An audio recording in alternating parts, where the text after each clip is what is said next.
Okay, welcome this evening to the Special Village Board of Trustees meeting. Today is Thursday, April 23rd, and is now 7:15. Please stand for the Pledge of Allegiance. I pledge allegiance to the flag of the United States of America and to the republic for which it stands, one nation, under God, indivisible, with liberty and justice for all. Thank you, and let us also to remember all of our first responders battling this pandemic that we're experiencing here, and let's think about all of those that are inflicted and have passed with this disease. Thank you. Okay. Next workshop meeting scheduled for Tuesday, April 28th, 2020, 7 p.m. is canceled. The next regular meeting of the Village Board of Trustees will be held on Monday, May 4th, 2020 at 7 p.m. Next, I have the reading of public comments regarding tentative budget.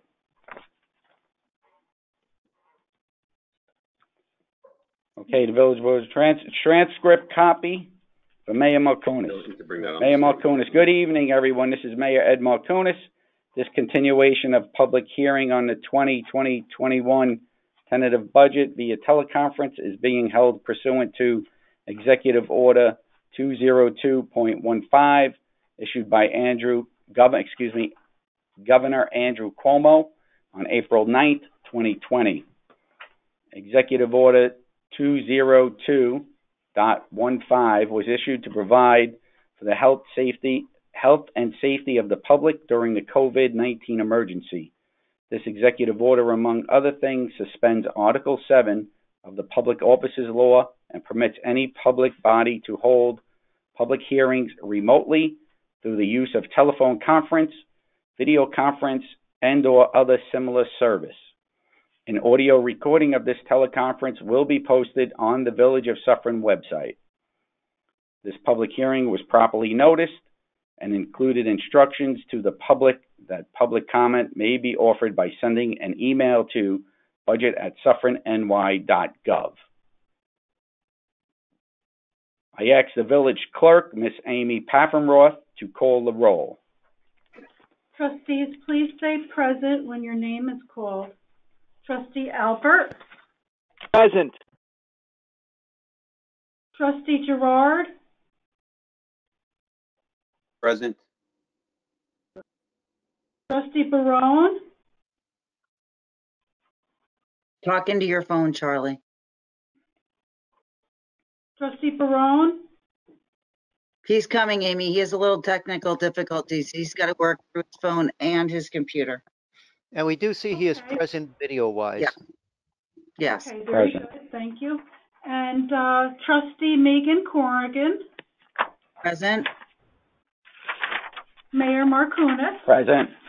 Also on this teleconference are Village Treasurer Michael Janito and Assistant Village Attorney Robert Magrino. We're going to skip down to now with the dialogue of the transcript to the reading of the public comment. Okay. Additional statements by residents to be read on April 23rd, 2020.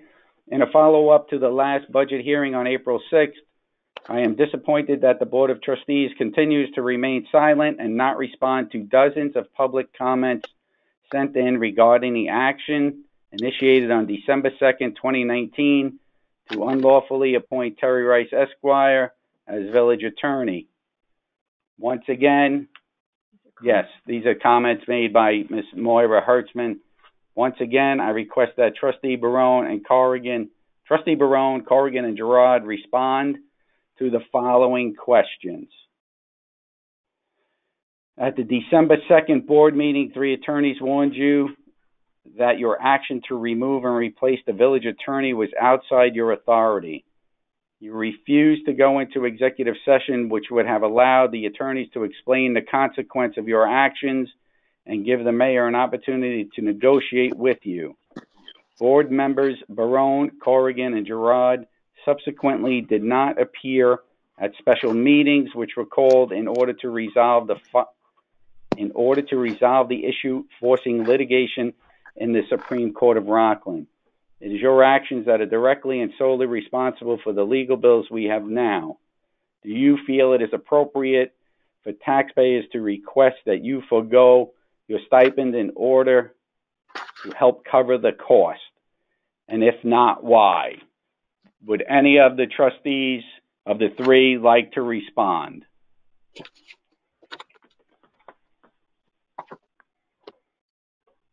I take that as a no. Okay, now, question 2.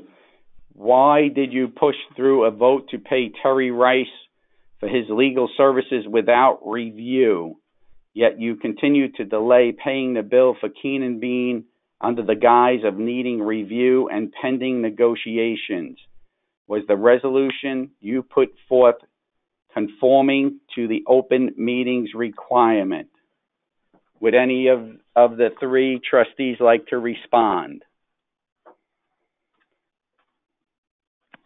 That's no. Question Mayor, 3. would you read those one at a time, please? I'm sorry, what was that?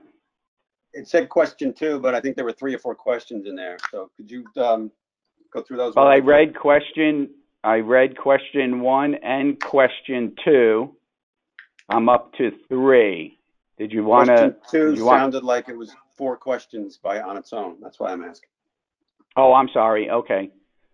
Okay, so question 2 reads as follows, and I'll stop at the question.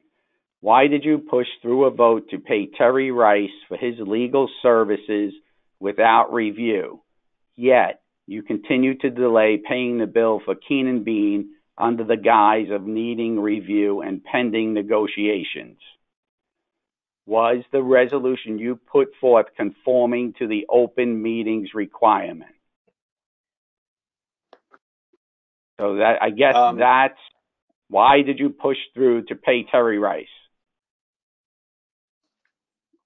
Well, I can't speak for all the other trustees, but we got an invoice and we reviewed it, and it was reasonable given the work that was done. That's my response to that. Okay, invoice was reviewed. And it was also sent into the village. Yes, the village did the receive entire the work. invoice. Correct. So,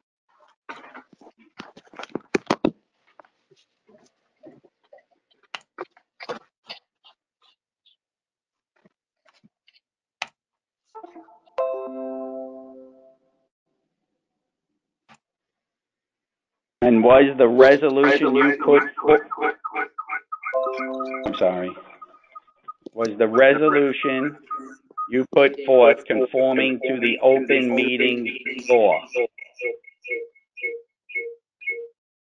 There's a lot of feedback. Is that better? yes. Yes, the feedback's on.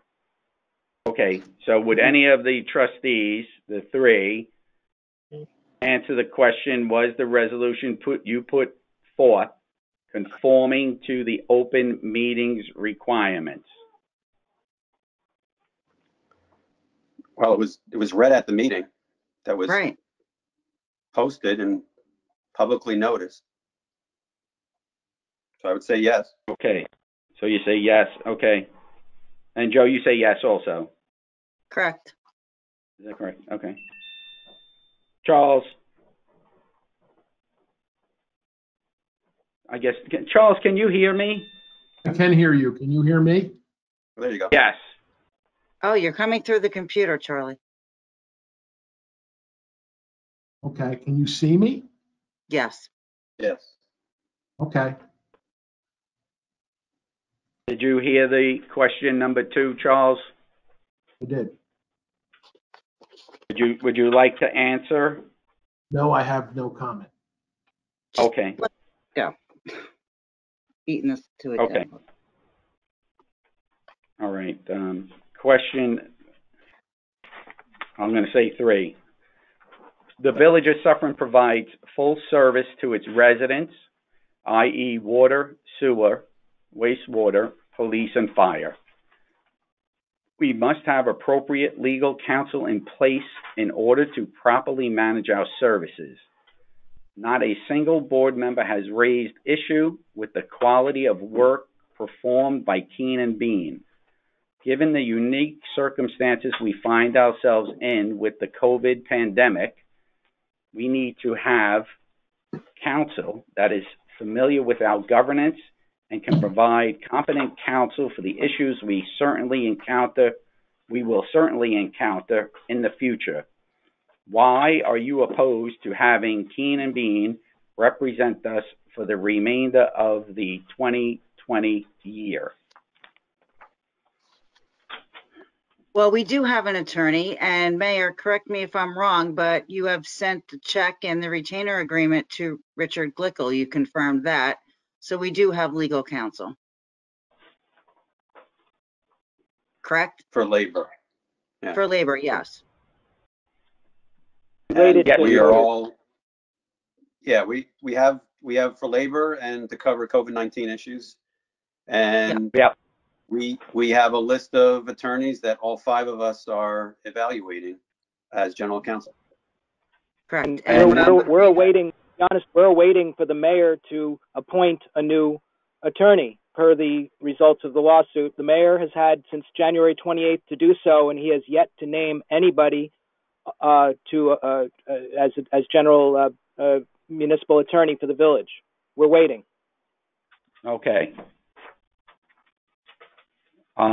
Why are you opposed to having Keen and Bean represent us for the remainder of 2020? That was really the question. Right.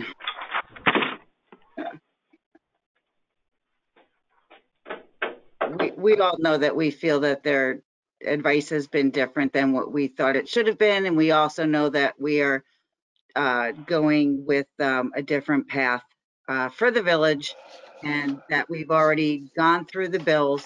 So, I mean, if anyone's listening or has been listening and has been attending, those questions should be self-answered.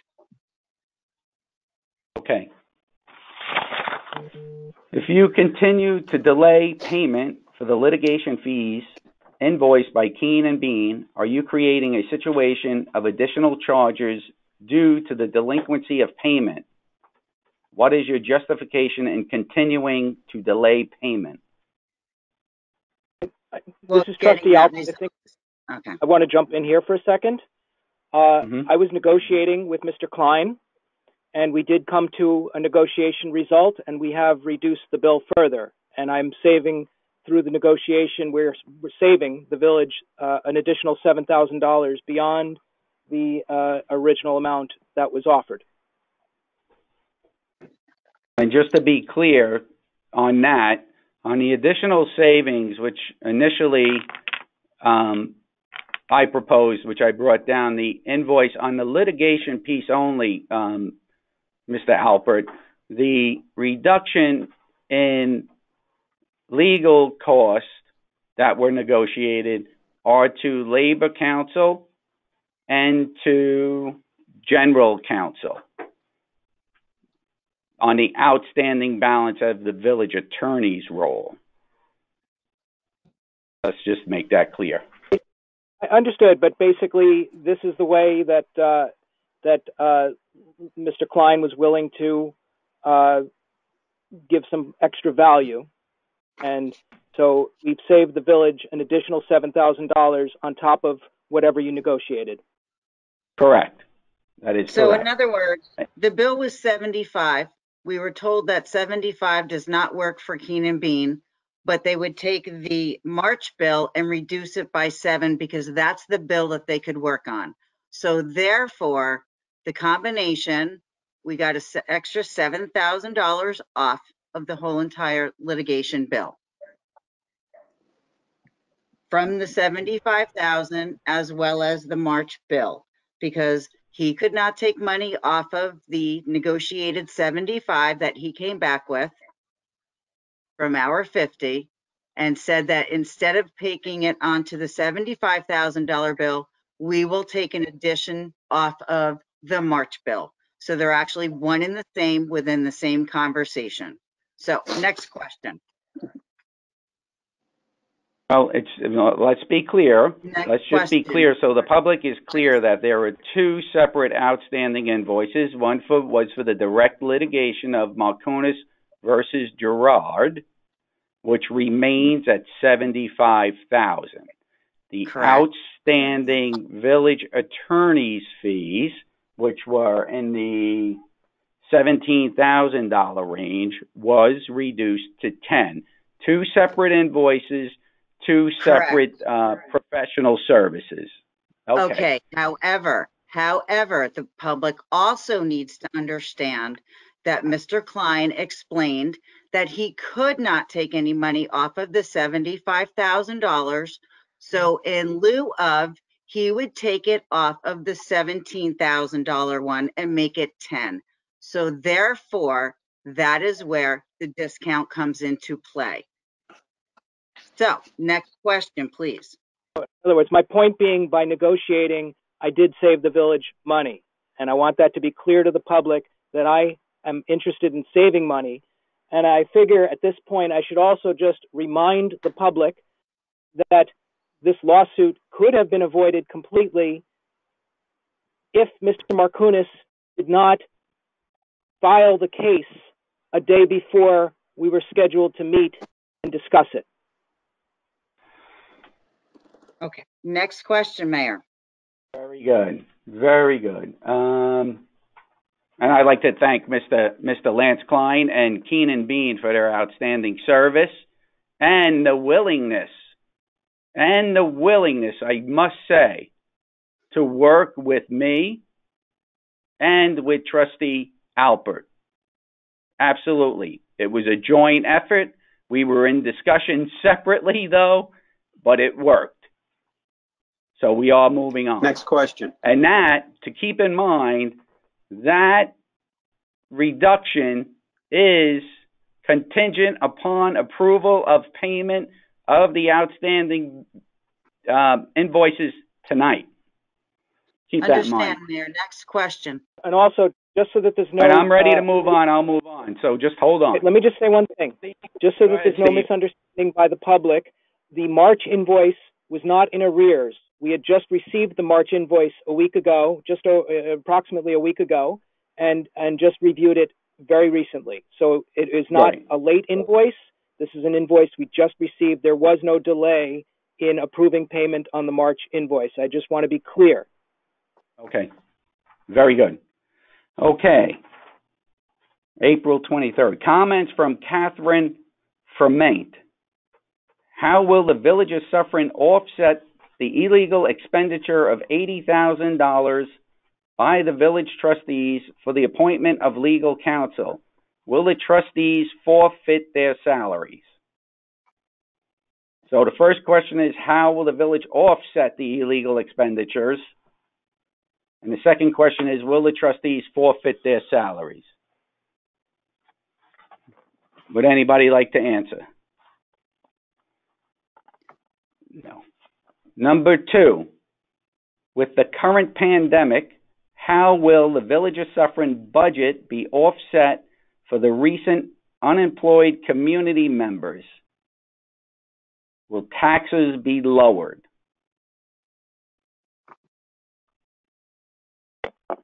We hope so. That's our goal. Okay. Goal to lower.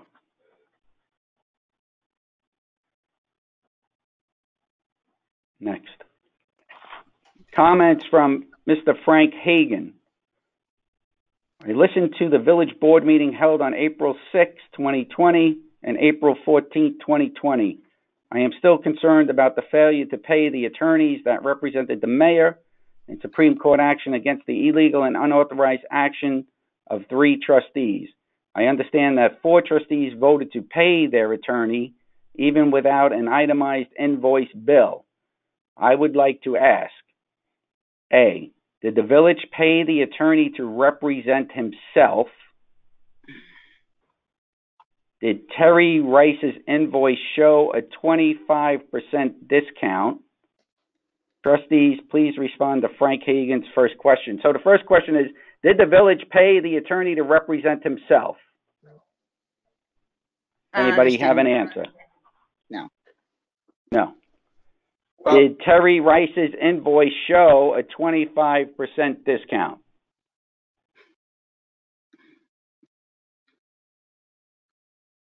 No. Okay. All right. I B. don't understand the question. I don't The either. question, And why would there be a 25% discount on a $12,000 invoice versus a 25% discount on an $82,000? So let's move on. Thank you. so the question is that for the three trustees and Terry Rice, the invoice was $12,900. Did the invoice reflect a payment for just representing the trustees, or was it collectively $12,900 for the entire case? Did we pay Terry Rice to represent himself? Do we know that? Do we have an itemized invoice? Yes, Ed, you have the itemized invoice. Oh, So you have an itemized invoice? The invoice that was sent to the village, Ed, that's what was presented and that was what was sent. That's our answer. Okay, that's not an itemized invoice. Okay. Okay. Next. Since there were 4 respondents named, what was the actual cost to the village? So that's the same question. Since there were 4 respondents' names, what was the actual cost to the village? So what you're saying, it was $12,900. If the board fails to pay Keen and Bean, will there be an impact on the upcoming budget, meaning additional legal costs to the village? It'll be resolved this evening. It will be resolved this evening. Okay. Mr. Hagan further states, Trustee Alpert, you are correct that you did not vote for Terry Rice, but you did vote to pay him at the April 6th meeting. I would like to chime in here. I was coerced illegally by the mayor. I was entitled to abstain. I looked into this. There is nothing that requires me not to abstain. There is stuff that's in the law that talks about recusing myself, but that's something completely different. That does have rules as far as recusal. However, I did not recuse myself. I abstained, and that was my initial response. The mayor illegally coerced my further response. So please, for the record, consider my vote an abstain on that.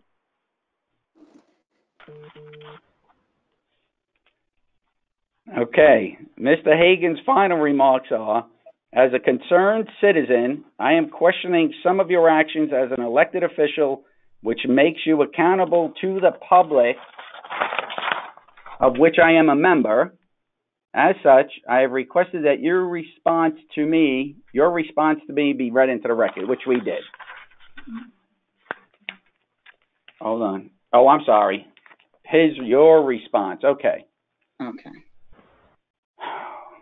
On Tuesday, April 14, 2020, Steve Alpert wrote the following response to Frank Hagan.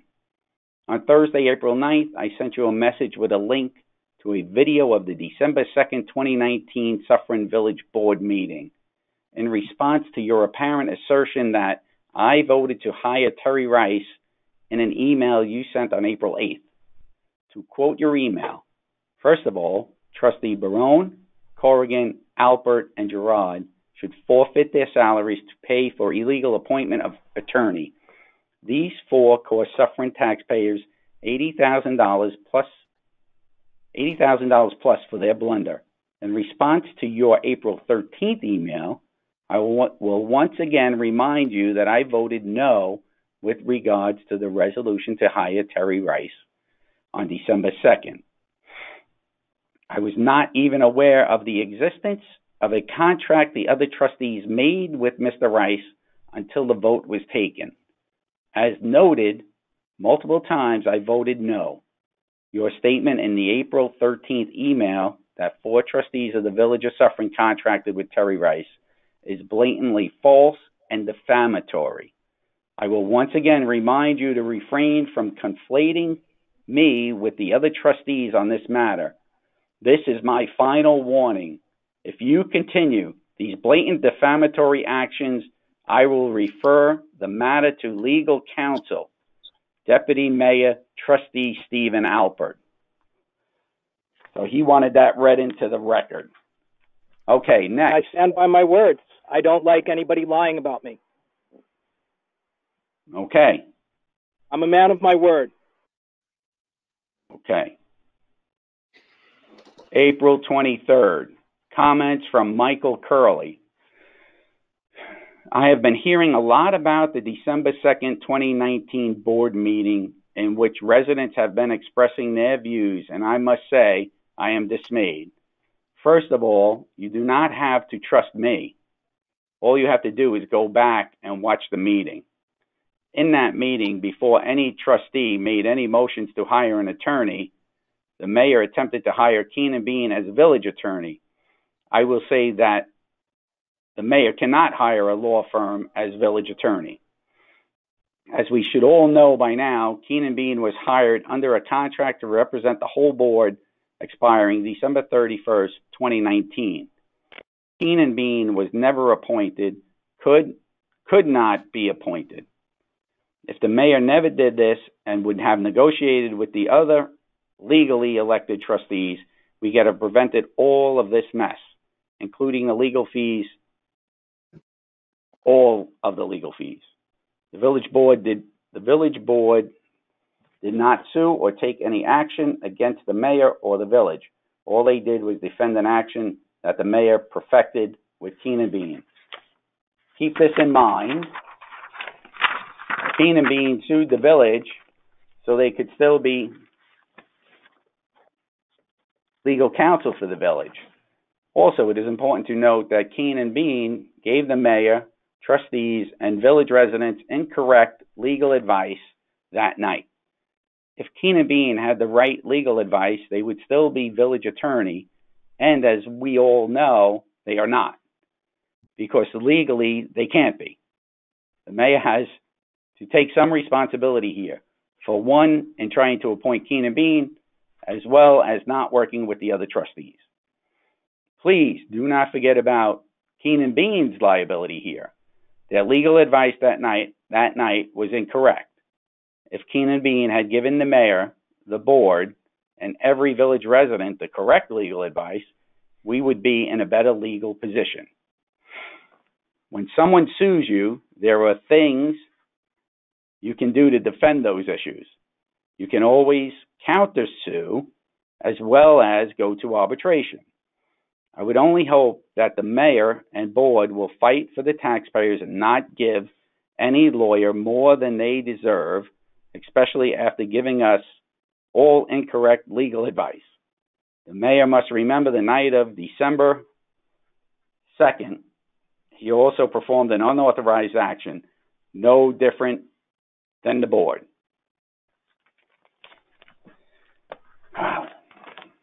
Okay, as the mayor, I will respond to Mr. Curley's statement. If what Mr. Curley is implying, that employing Keenan Bean as a law firm was illegal, then why would Judge Marks have allowed Keenan Bean to continue to serve as the Village of Suffern attorney through the decision and order filing date on March 16th? On the contrary, the judge actively allowed Keenan Bean to serve through March 16th filing date, and further authorized the mayor and the mayor only to appoint the next village attorney with approval from the board. At a previous meeting of the Board of Trustees, Mr. Curley incorrectly stated that what the trustees did was legal and that the mayor's action was in violation of the law. The judge's order and decision clearly stated this was absolutely not the case, and that in fact the complete opposite was true, that every action the trustees took was illegal and costly to the village. The trustees and all village residents who have read Honorable Judge Marks's order and decision knows that the Rockland County Supreme Court ruled in favor of every aspect of the mayor's order to show cause.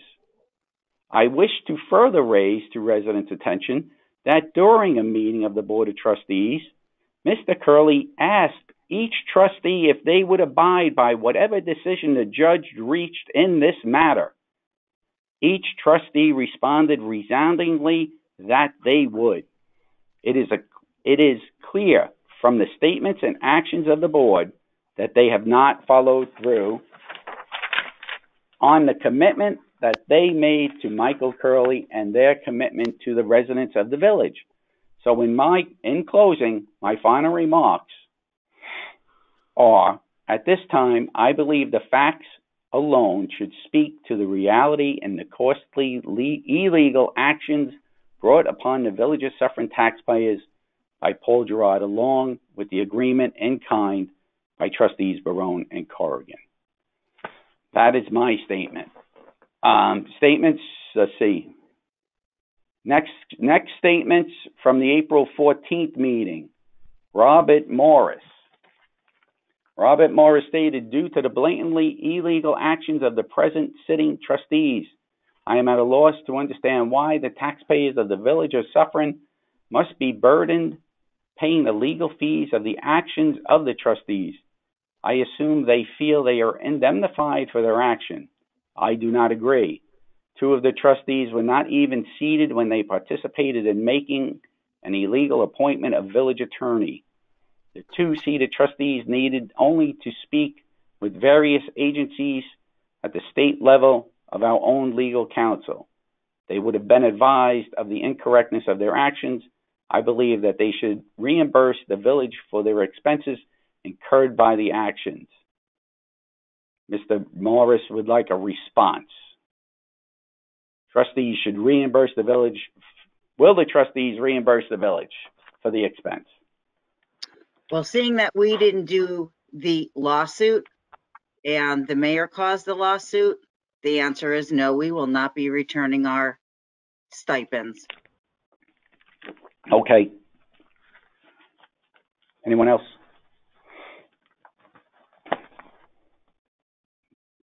Okay, Frank Hagan stated. I'd like to Frank just Hagan remind stated. Mr. Morris that I voted no. Okay.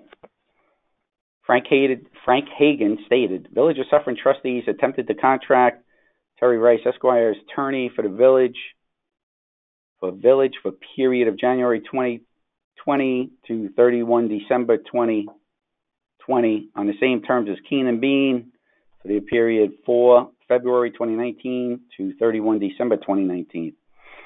On January 28, 2020, the decision by Honorable Paul Marks declared that only the mayor has the authority to appoint the village attorney pursuant to New York Law 4-400, 1C1, and the motion adopted on December 2nd, 2019 by village trustees for Terry Rice Esquire was unauthorized, violated New York Law 4-400, 1C1, and the trustees were stopped from taking further action regarding this matter. The same aforementioned decision ordered and adjudged that the retainer agreement between the village and Keenan Bean be executed until entry of the judgment and order, and the village treasurer was authorized to make payment to Keenan Bean for its legal services as village attorney through entry of the judgment and order. This constitutes an order and judgment of the court. Why, on 6 April 2020, did village trustees vote to pay Terry Rice, who is not the village attorney? So it's a similar question. He was why for you voted 1 month. to pay. Judge Marks said he was for 1 month, and that's what he was paid for. Terry Rice was paid for 1 month as village attorney. Is that what you're saying? As well as the legal fees, correct? Because Judge Marks had him. Judge Marks, in the beginning, said Terry Rice was acting village attorney until he had further time to review and decide whether this was an action allowed. So that is why he got his legal fees covered, and 1 month that was the same as Keenan Bean. So there's your answer. So we paid Terry Rice's invoice was for him as village attorney? That's what you're telling me? Isn't that what That's does the bill news. say? Hey, That's what does news. the bill say? That's news to me. I'll look it up right now. That's interesting Okay, because maybe I'm incorrect. never heard that one before. My understanding was the retainer was to represent the three trustees in the action of Markunas versus Girard. Oh, well, then maybe he didn't charge for the month of December when he was our village, January for the month when Judge Mark said he was. I could be very wrong. And it's December, not January. No, it's January. Okay. Yeah, it was till January 28th. So then the village got a free month on attorney fees for general counsel. The judge vacated all of that. The judge in his initial ruling said that he has no bearing on the final decision. He was never the village attorney. Okay, wow. Correct. The outstanding invoice, let's just be clear. Neither was Keenan Bean. Keenan Bean was throughout March 16th, Ms. Corrigan. Okay. It's in the final order and decision until the decision was entered. Okay. Okay, next. Wow. Exactly. Wow. How much have the village trustees cost the taxpayer of Suffern for not performing their jobs as trustees, and how much will they keep costing the taxpayers for not executing their responsibilities? What effect has the trustees' behavior had on our 2021 budget in Suffern? What are these trustees going to do about this? Michael Janito, can you please respond to the first question? Will there be an impact on the budget, 2020-2021 budget in Suffern?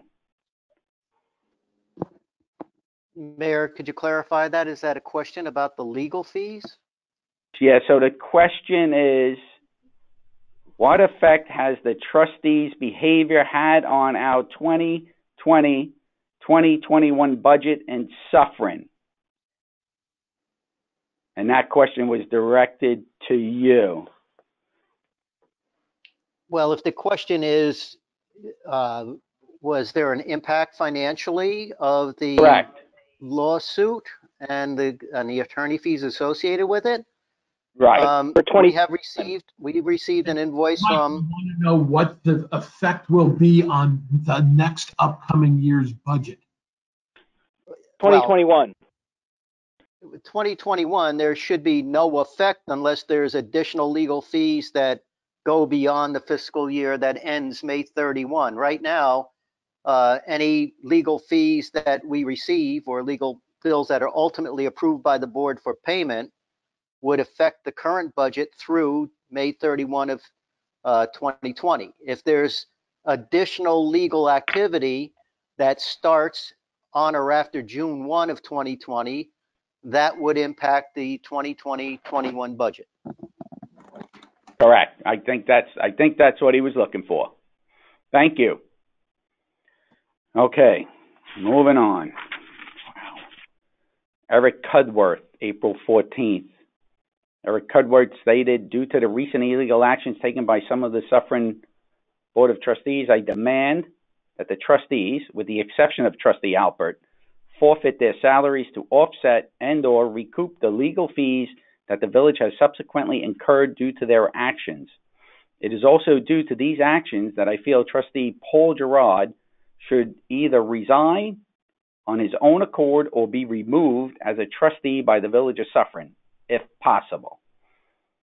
It is my feeling that Trustee Girard seems to have been one of the masterminds behind the attempt to circumvent the office of the mayor in order to illegally appoint Terry Rice as village attorney. Although Trustee Charles Barone and Trustee Jo Meegan-Corrigan do share some of the blame, the majority of the blame seems to rest solely on the shoulders of Trustee Girard. His actions, past and present, seem reckless and questionable. Regarding Trustee Alpert, I understand and appreciate his neutrality during this matter. With that said, I would also like to request his resignation. His statement that he was Switzerland in this matter, his seeming indifference, and his overall combative nature baffle me. Ultimately, Trustee Alpert has demonstrated his inability and unwillingness to decide, and more importantly, accept the outcome of the ruling by Rockland County Supreme Court Judge Marks. It is due to these actions that I feel he is unfit to continue as trustee and will ultimately be a detriment to the future growth of this village. As a taxpayer, I am extremely disappointed in each and every one of the 4 elected trustees and will not be voting for them in any re-election attempts. I do not fault Mayor Ed Markunas in any way for bringing a lawsuit against the board and feel his actions were in the best interest of the Village of Suffern. Furthermore, I find it ludicrous that Trustee Alpert would suggest that Mayor Markunas should pay for any legal fees, as it was ultimately the actions of the 3 trustees who disregarded the counsel of multiple lawyers and illegally appointed Terry Rice. They share the blame, and it is for those reasons I feel they should suffer the consequences and forfeit their salaries. Trustees, please respond to Mr. Cudworth's demand that the trustees, with the exception of Trustee Alpert, forfeit their salaries to offset or recoup legal fees. Do any of the trustees want to respond? Respond in the comment about masterminding. I mean, I was very clear with you at the executive session on, I believe it was November 24th, that your attempt to appoint a law firm was not allowed, and your attempt on December 2nd to hold them over was not authorized. And those are still correct. Otherwise, Keen and Bean would be eligible to be our attorney, and they're not eligible. You cannot hold them over when they were never appointed. So you were told that at both meetings, and in between those meetings, that I was trying to encourage you to solicit multiple attorneys, and you ignored that. So that's, again, your inability to work with everybody put us in this position. So your inability to so illegally appointing an attorney by the Board of Trustees is acceptable, you're saying, because the mayor wouldn't go along with your masterminding scheme. To any other attorney except Keen and Bean, which is highly peculiar for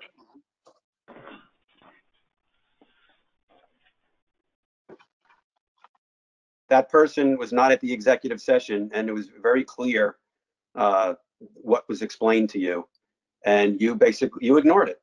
So, and you took the same exact contract and applied it to Terry Rice's law firm.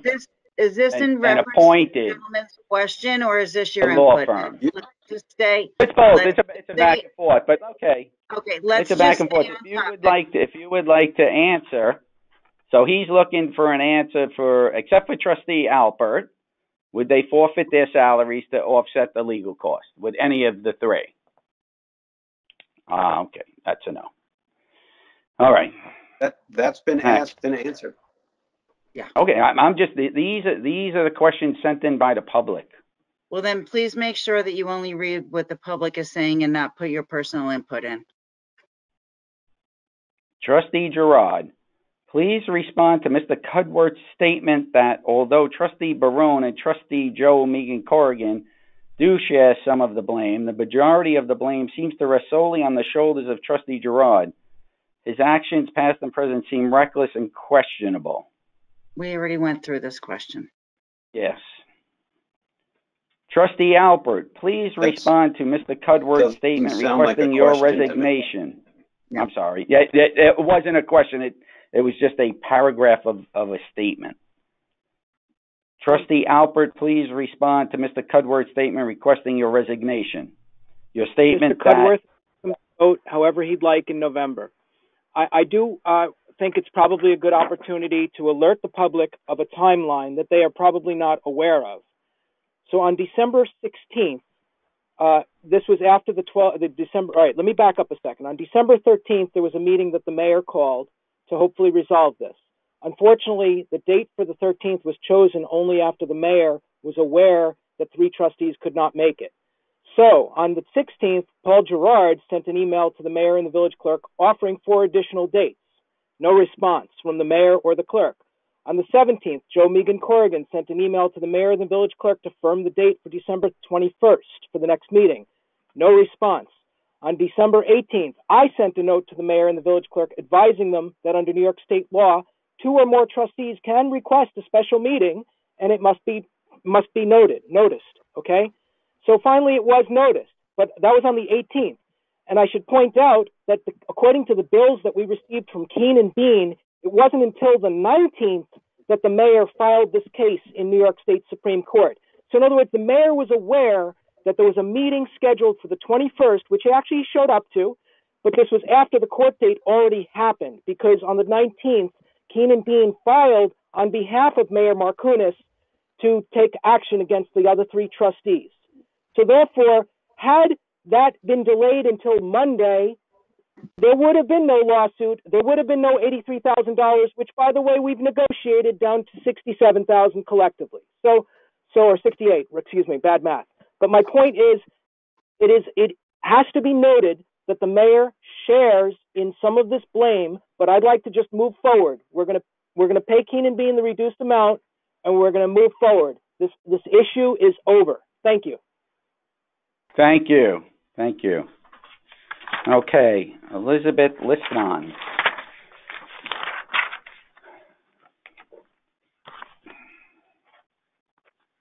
Elizabeth Liston. The village residents have been hearing and seeing the trustees' childish behavior for months now. You continually refuse to adhere to the judge's decision. You keep saying the judge didn't say your action was illegal. So what were the exact words of the judge's order that make you say that? Please read it aloud to all of us. So in the judge's order, the judge declared that the motion was unauthorized and is further adjudged and declared that the December 2nd, 2019 motion violated New York State Law 400(1)(c)(1). And it continues to go on to establish that Terry Rice was not the village attorney, nor could he represent himself to be the village attorney. So that was directly from the order going on. And Ms. Corrigan, you continue to say move forward. Until this is settled, there is no going forward. All of you have caused this village an untold amount of damage, both financially and trustability. And if Keene and Bean doesn't accept the mayor's new proposal, there will be more financial liability caused by you. You say you care about Suffern. If you truly did, you wouldn't be acting like 3-year-olds. I will reiterate what I stated in my previous email.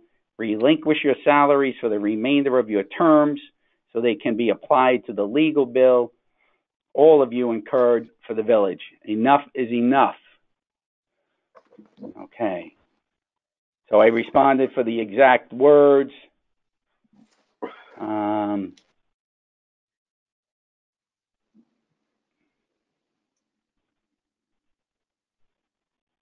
We're moving forward.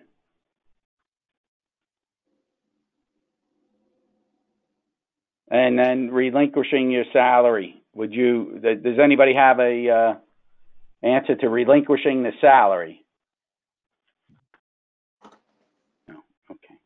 Additional statements from Been Ms. answered. Liswian. In light of the extreme situation that we are in with people unemployed and local businesses closed, what next steps will the village be taking to lessen the tax burden on residents and business owners? Why have the following positions been added to this year's budget? Records person part-time, auto mechanic 1, mechanical equipment operator 1. Many salaries have not increased. However, quite a few have increased dramatically. Other than contractual obligations, how are you justifying some of these salary increases?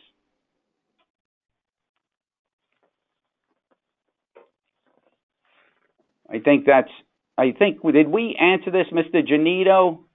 Did we speak to these points in regards to the records person and the auto mechanic and the MEO 1? I believe in a previous meeting, we had represented the information to the public that these were promotions recommended by the Public Works superintendent for everything but the part-time records management person. If I'm not mistaken, that position is in the police department and is a part-time records clerk to assist in the additional work needed for the Criminal Justice Reform Act that was recently passed. Correct. Okay. And the work being done by that person would alleviate that burden from being put onto higher paid police officers and allow those police officers to be on the road.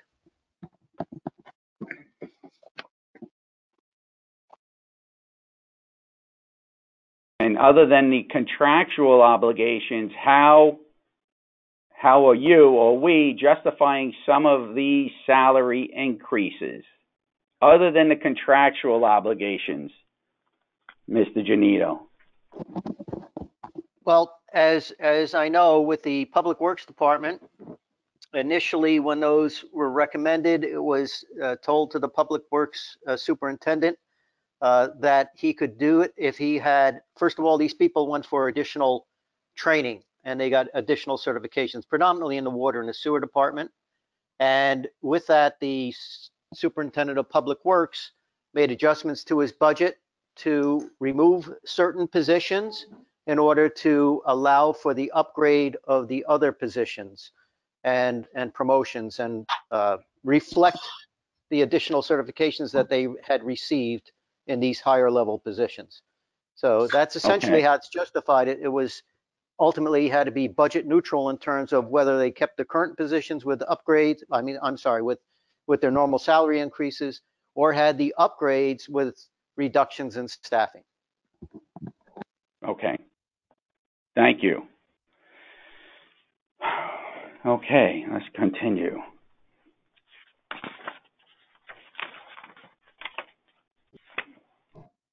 Thomas Capone stated, as a resident of Suffern for over 50 years, I have never seen a Board of Trustees act in total disregard of the law. They knew it was illegal to try to hire a village attorney, and their illegal actions have cost the village over $80,000. I request that the board members forfeit their salary as a way to reimburse the village for their criminal actions. Does anyone have a response? Ed and Mary Ellen Kerner, April 4th. Yeah. Go ahead, I'm sorry. No, we didn't do anything knowingly illegal. There has been precedent that boards have hired legal counsel. The question was whether it was okay to do it for general counsel. But there is legal precedent that boards have hired attorneys for certain legal services. So that nobody went into anything knowing it was illegal, except the mayor knowing that he couldn't hold over his attorneys that were never appointed in the first place. And it was unauthorized, not illegal. In the final judgment and statement, according to Judge Marks, unauthorized, and it is further adjudged and declared that the December 2nd, 2019 motion violated New York law, making it illegal. Let's accept responsibility. Yes, you you were should. told numerous times that the village board cannot appoint the village attorney. That's what took place. We are moving forward. but accept the responsibility of your actions and the judgment and order from Rockland County Supreme Court. Okay, moving on. Ed and Mary Ellen Kernas. Did we go to that one?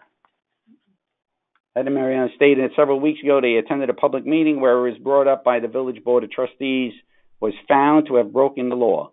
During that meeting, it was specifically mentioned that Rockland County Supreme Court Judge Marks found that the Board of Trustees violated New York State law. It was brought up at the Board of Trustees were advised by 3 attorneys that they should not proceed with their appointment, but to no avail. Now the village faces astronomical attorney's fees due to the mayor having to defend the village and the law. I asked at the meeting what were the consequences of the Village Board of Trustees by violating the law. There were no answers. Crickets. I am proposing that the Village Board forfeit their salaries to offset the legal fees. I feel that there must be consequences for violating the law. We must get our village financially back on track. I am sure that we were not budgeted for such payouts. Any comment? What is the date on that email? Hold on. It's, well, this is a summary from April 14th. So was this read All right. into last week's? Yes, and the questions were not answered. So Okay, they were so looking for wait a an minute. answer. Let me ask my question, Ed.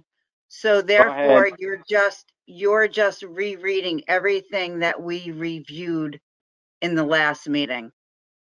Looking for a response. The other individuals. Or did they send back in, Ed?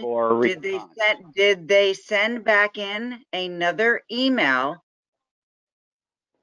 Oh yeah, after we're that getting one? to that. Yes, yes. Okay, so how many of these emails have you gone through that were repeated from last week? I don't know. I'm not going to go back and count them, but they want the residents expressed the concern and they wanted an answer, and that's why they were reread and we looked for an answer. No answer. Okay, now so we're up to comments from April 23rd.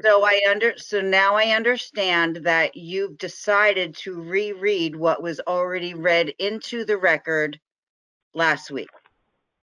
So tomorrow I would like an answer via email. How many of those emails you reread back into the record that we reviewed last week? Thank you. You're welcome. Okay, next. Comments from Lance Weinstein for April 23rd.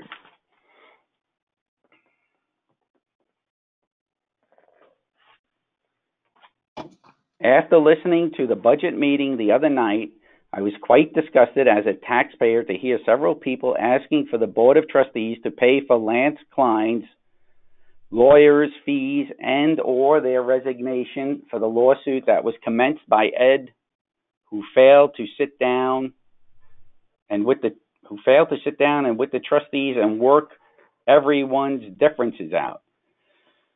My opinion, I believe nothing that comes out of Ed's mouth, as he has lied to me in the past. Just like at the budget meeting when Ed said he just confirmed with Lance Klein via text there is no more negotiations with the bill. And subsequent to this, Trustee Alpert advised he just spoke with Lance Klein, who advised he would discuss the bill further.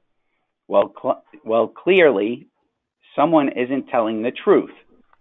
Having said that, let's touch on Lance Klein's bill, which was for legal work that lasted roughly a month or so. The bill was approximately $86,000. Now let's compare Bill to his legal work involving the Village of Suffern lawsuit against Negron.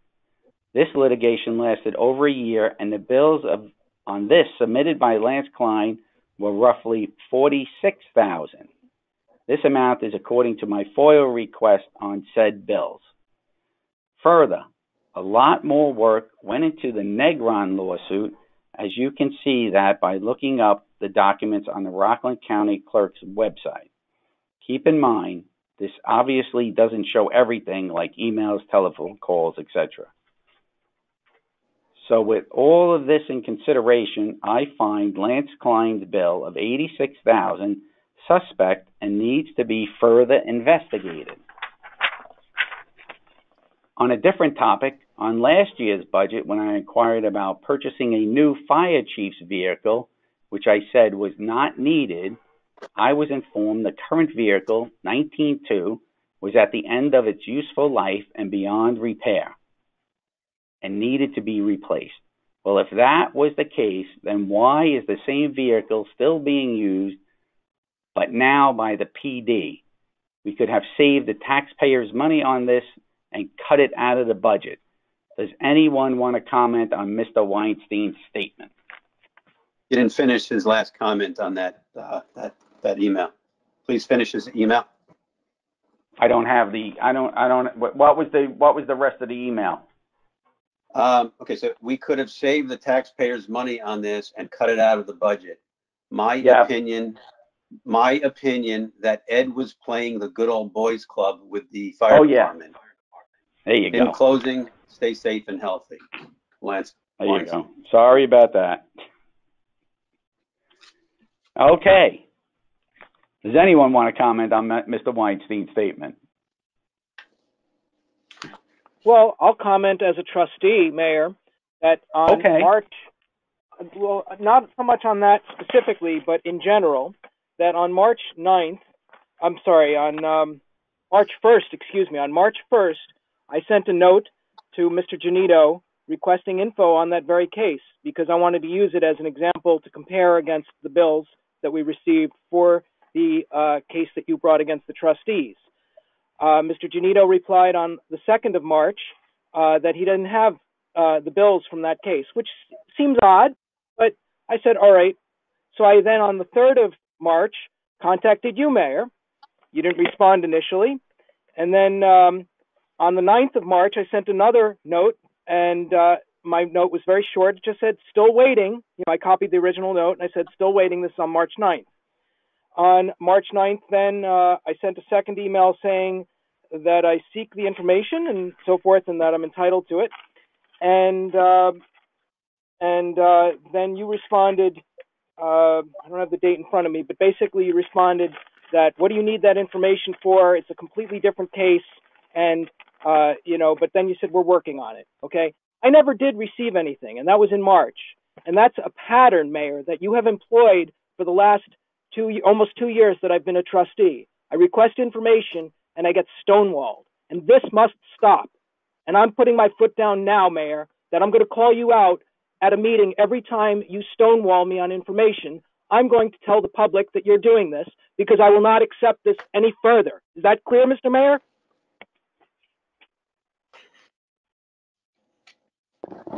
Excuse me, I hate to break in for a quick moment. This is Michael Janito, the village treasurer. And I just want to make it clear about legal bills. Since anything could be foiled from the records that we may have on hand, it has been a practice of the village that when the village treasurer pays a bill for legal services, we receive a summarized version that doesn't have any detail other than the amount that's due, and that's approved by somebody, typically the village attorney, before the payment is made.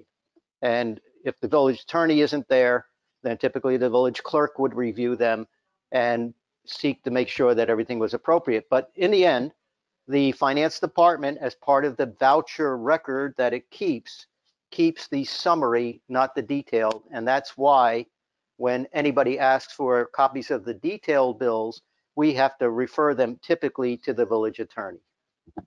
Okay, having said that, I didn't even request the details. I requested the financial totals. I just wanted to know how much it cost for the case, and I was rebuffed, which is a violation of the mayor to do so, because it is my duty as a trustee to have access to the information so I can make pertinent judgments on cases that come before the board.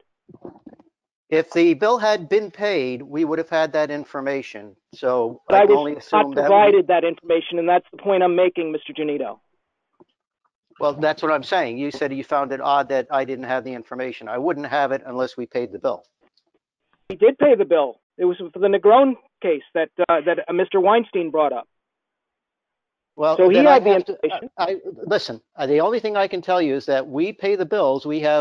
I could tell you how much an attorney was paid, and depending on how the bill was made out to us in finance, we would only have a certain level of detail. So it might just say services for March 2020 with a total on it. And that, I wouldn't know what case was involved with it. And that's what I'm trying to explain to you. I wouldn't know the exact case because it wouldn't have that sort of detail. Okay, so all I know is that Mr. Weinstein did have that information because he referred to it. So clearly, he was provided information that I was not. Mr. Weinstein was part of that case. That was a case involving a situation where Mr. Weinstein was injured while on duty, and the Barone and that related people were associated with the case. I'm very familiar with the case. Well, that's why he would have the information necessarily, and we would not. Okay. All right. I'm just going to chime in here on that, on your response there, Trustee. I did respond to your emails. I did say I would follow up with you. I have the email dated here, March 9th. We did go back and forth from March 3rd. You are correct.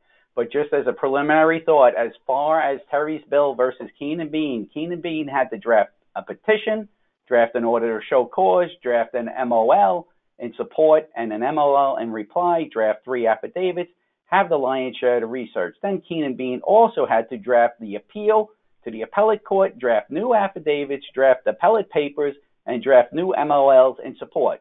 Keenan Bean also had to go to Brooklyn since none of the judges in White Plains would accept the case. Conversely, Terry only drafted 1 opposition MOL, so he had considerably less work to do on the case, not to mention the fact that they lost. Pay $13,000 doesn't make sense. Weinstein was a plenary lawsuit, a fully litigated lengthy lawsuit, not a special proceeding like an emergency order to show cause. They are not comparable. Brown was also not a special proceeding litigation. It was a labor matter handled in PERB. The 2 matters are not even close. You're trying to compare apples to oranges, which doesn't work. Yes, there was a response from the mayor. There was a response from the mayor's office. Okay? Just to make that clear. That response was clearly made to you on March 9th. I'm entitled to the information. It doesn't matter what I need it for. As a trustee and as the deputy mayor of this village, I am entitled to information when I request it. And in the future, I will receive it, or I will call you out every time, Mayor, because you are not doing the right thing. Listen, as soon as you request it, as fast as I can get the information out, we get it to you. It's not going to be that same day. Just understand that. And I received nothing from you, Mayor, other than a letter saying that we're working on it, and that other letter saying that it was unrelated cases. It's irrelevant. I have the email in front of me. Steve Alpert. As trustee, I have the answer right here. As trustee, and I'm entitled to the information I seek. I should not consult with an attorney about legal billing questions. I told you to follow up with Lance if you needed any additional information. You acknowledge that in my email from an email you sent back to me. Stop. All right, we're moving on. Jeez Louise. Okay. So now we're going to continue. I don't even know where to continue with this. Actually, let's continue on for a second on Mr. Weinstein's email. He asked further about a vehicle. Can anyone respond about that vehicle? That vehicle has been taken out of an emergency response role as the fire department and is being currently utilized as a vehicle in the police department for follow-up visits and investigations and is deemed to be safe. The vehicle's deemed safe. Okay, thank you. For non-emergency response. Okay.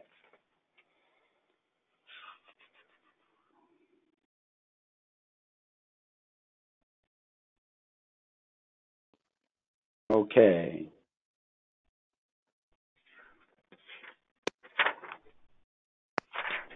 Well, I'm going to continue on the way I'm continuing. Gertrude Zimberblatt stated, with regards to my previous comments, that trustees in so many neighboring municipalities serve without compensation, and in light of significant legal expenses our village has incurred as a result of trustees' illegal actions, I'd like to reiterate my suggestions that trustees' salaries be waived for one term.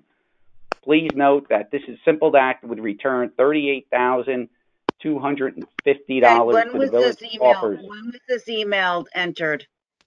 This is a statement from April 14th. Okay, so you're repeating another one. Thank you. Yes. Could each of the four trustees please respond so why are as you to how they repeating see the something that we've already reviewed? Mayor, don't we have issues to discuss involving the budget in 2021 and not issues involving matter that was in 2020? I think it's ridiculous using this period of time that we're supposed to be discussing the budget to discuss a matter that is over and done and resolved. You're beating a dead horse. End it now, Mayor.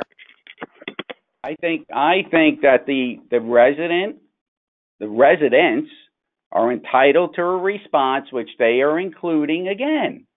No, they didn't include it again. That's still the same email from the 14th. They resent it to you? No, there's new email. Hold on, let me print out. Let me get the new emails.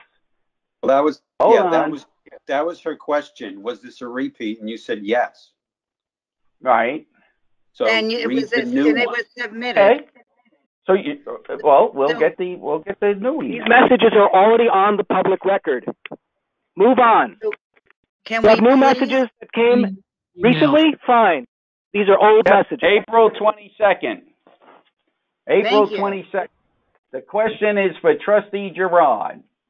You responded to my 2-3. Thank you. April 22nd. February 3rd, 2020 FOIL request with incomplete information, and indicated at the last public hearing that you did not know what other documentation I was requesting. For the record, the FOIL reads, any and all documents of Trustee Paul Girard's pertaining to the solicitation or hiring of Suffern Village Attorney, all phone records, emails, correspondence, and all written or verbal information.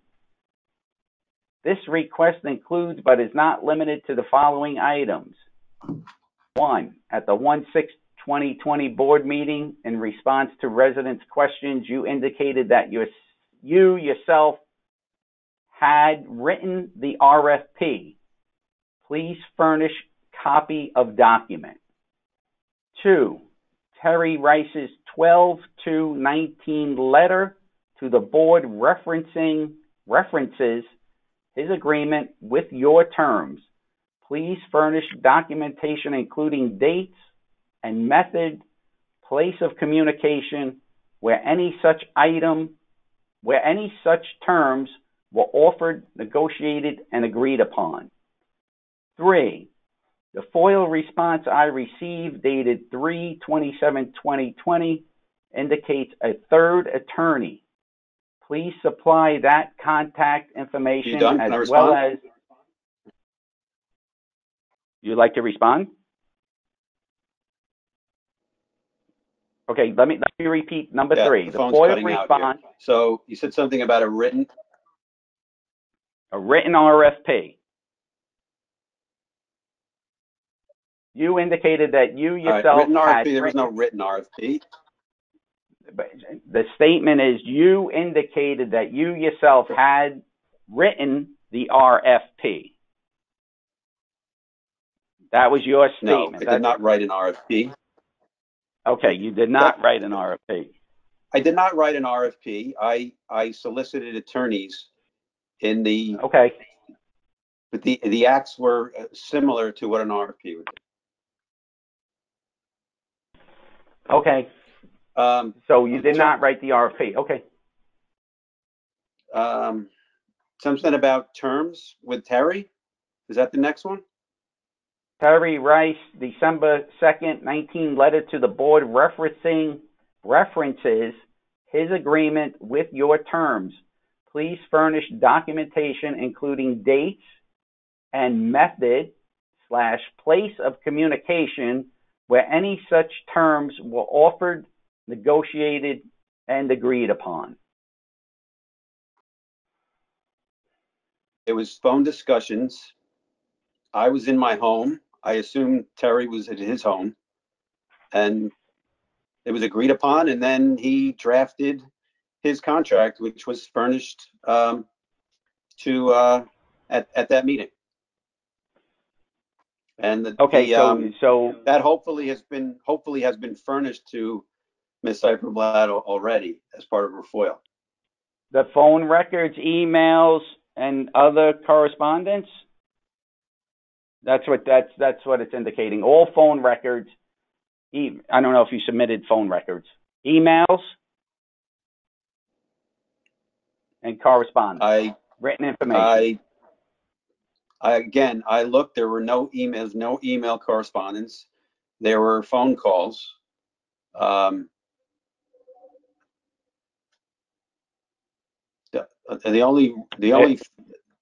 only thing that a phone record would indicate is date and time that we spoke. Right. Okay. All right. Well, that's what the resident's requesting. 3.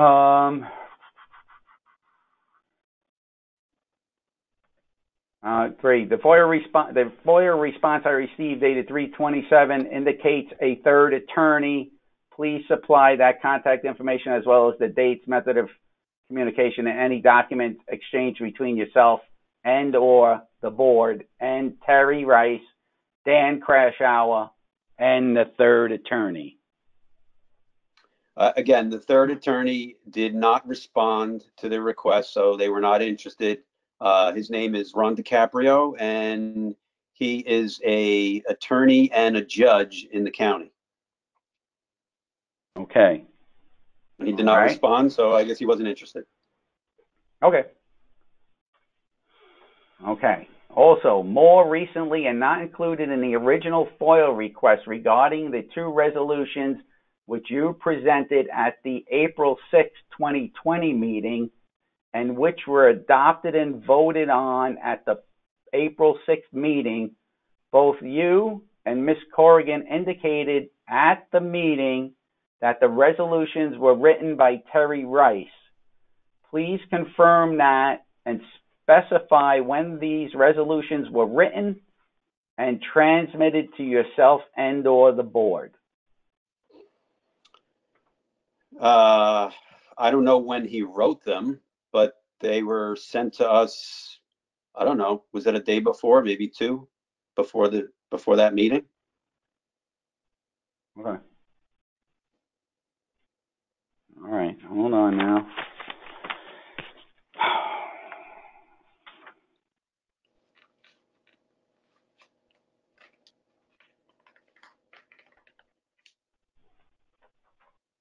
Okay, so then once again, I responded to this FOIL on May 4th. Why did it take till the 27th for her to get the response from the village clerk's office? You mean March, I presume, right? March, not May. The village clerk responded. March, yes. So I want everyone to understand that the village clerk did respond to Ms. Zimba-Blatt's FOIL on March 27th. 2020, using the statement Trustee Paul Girard provided in the response to Ms. Zimba-Blatt's FOIL request as follows. Please be advised that in response to your FOIL request, Trustee Girard asserted that he does not have any documentation of the conversation that took place. He stated in his response that he spoke to Terry Rice, Dan Crashour, and a third attorney did not get back to him. Trustee Girard further stated he had Keenan Bean rates, which were consistent with the 2019 contract, and conversations took place with him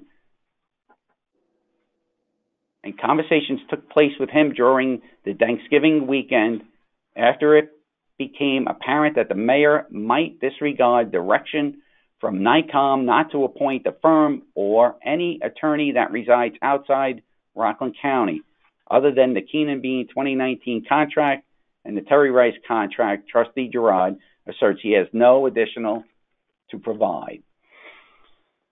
Right. And I am concerned that Go ahead. Sorry, go ahead. I'm sorry, I thought you were done. Go ahead. No, there's just a lot of reading here. I'm sorry. I am concerned that Mrs. Zimberblatt had,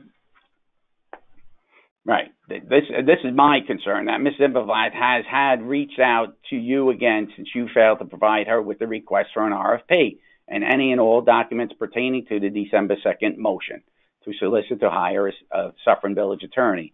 As she noted in her additional comments, your response was to include all phone records, emails, correspondence, and all written and verbal information. Considering you previously stated at the village board meeting that you wrote the RFP, which you used to solicit attorneys, you must possess the RFP as well as the records of your means of communication, such as emails, phone calls, and or correspondence, which resulted in you speaking with Dan Crashour, a third attorney, and Terry Rice. There must be a record showing the means by which you contacted these three attorneys to solicit a response to your RFP to serve as village attorney, and I believe you should provide Ms. Zimberblatt with the additional documents as she asked for again this evening. That's my concern, is that Okay, but this is her concern, and Paul has answered her concerns. Okay, that's your answer. That's good. Is that your answer, Paul? I don't want Ms. Corrigan answering for you. Okay. All right. Well, Ms. Zimber, I've submitted everything that I had, and everything else was already received by the board. My question was, why did I respond on the 4th and Ms. Zimberblatt not get a response from the village clerk until the 27th? Seems like a long time. Okay. It does deserve a response. The response was because your documentation didn't include everything that Ms. Zimberblatt had asked for, Mr. Girard, and including the fact that when we reviewed the videotape over the discussions that took place on the meetings in which you said that you did write an RFP, that you were qualified to write an RFP, and that you followed the village's protocol for doing so, I had to contact the attorney to receive guidance as to how I should respond to that, considering that it was inconsistent with what the videotape provided. So it took the attorneys a few days to get back. Once I got the statement from the attorneys, I responded to Ms. Zimberblatt. Okay, so the confusion is over the word written versus, I guess, conducted. Bye. All right, thank you. All right. We got a little bit further to go. Please make sure that these are emails only pertaining to this week and not last week's. Okay.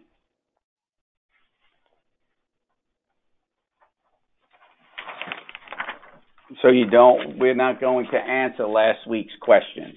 We already went through last week's questions. No, I mean, there are other ones. I'm just asking that your board doesn't want to answer the question. No, what I'm saying is if you read them into the record already on last week's meeting, please only read the ones that have not been read in from last week.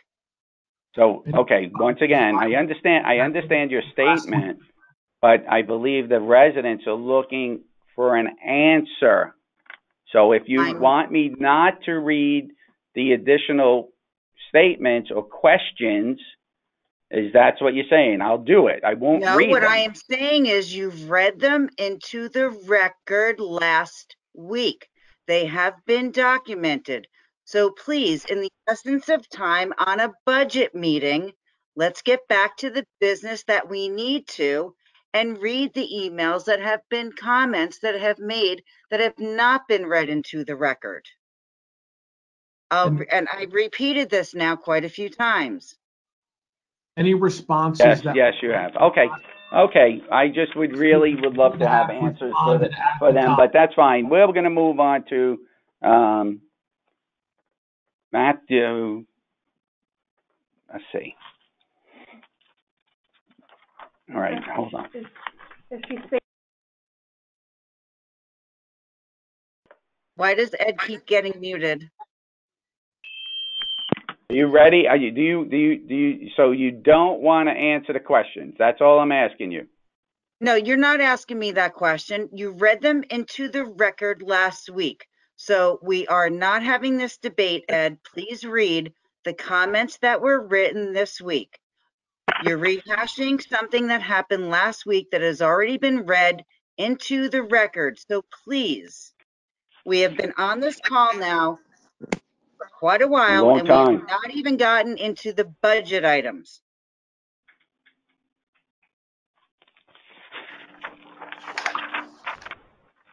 And I think in the future, Listen, we're going to move on. Let's go. We're here. April 23rd.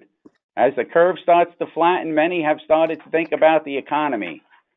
As you work on the budget, I hope that cuts would be made to services that would be in preparation for the future.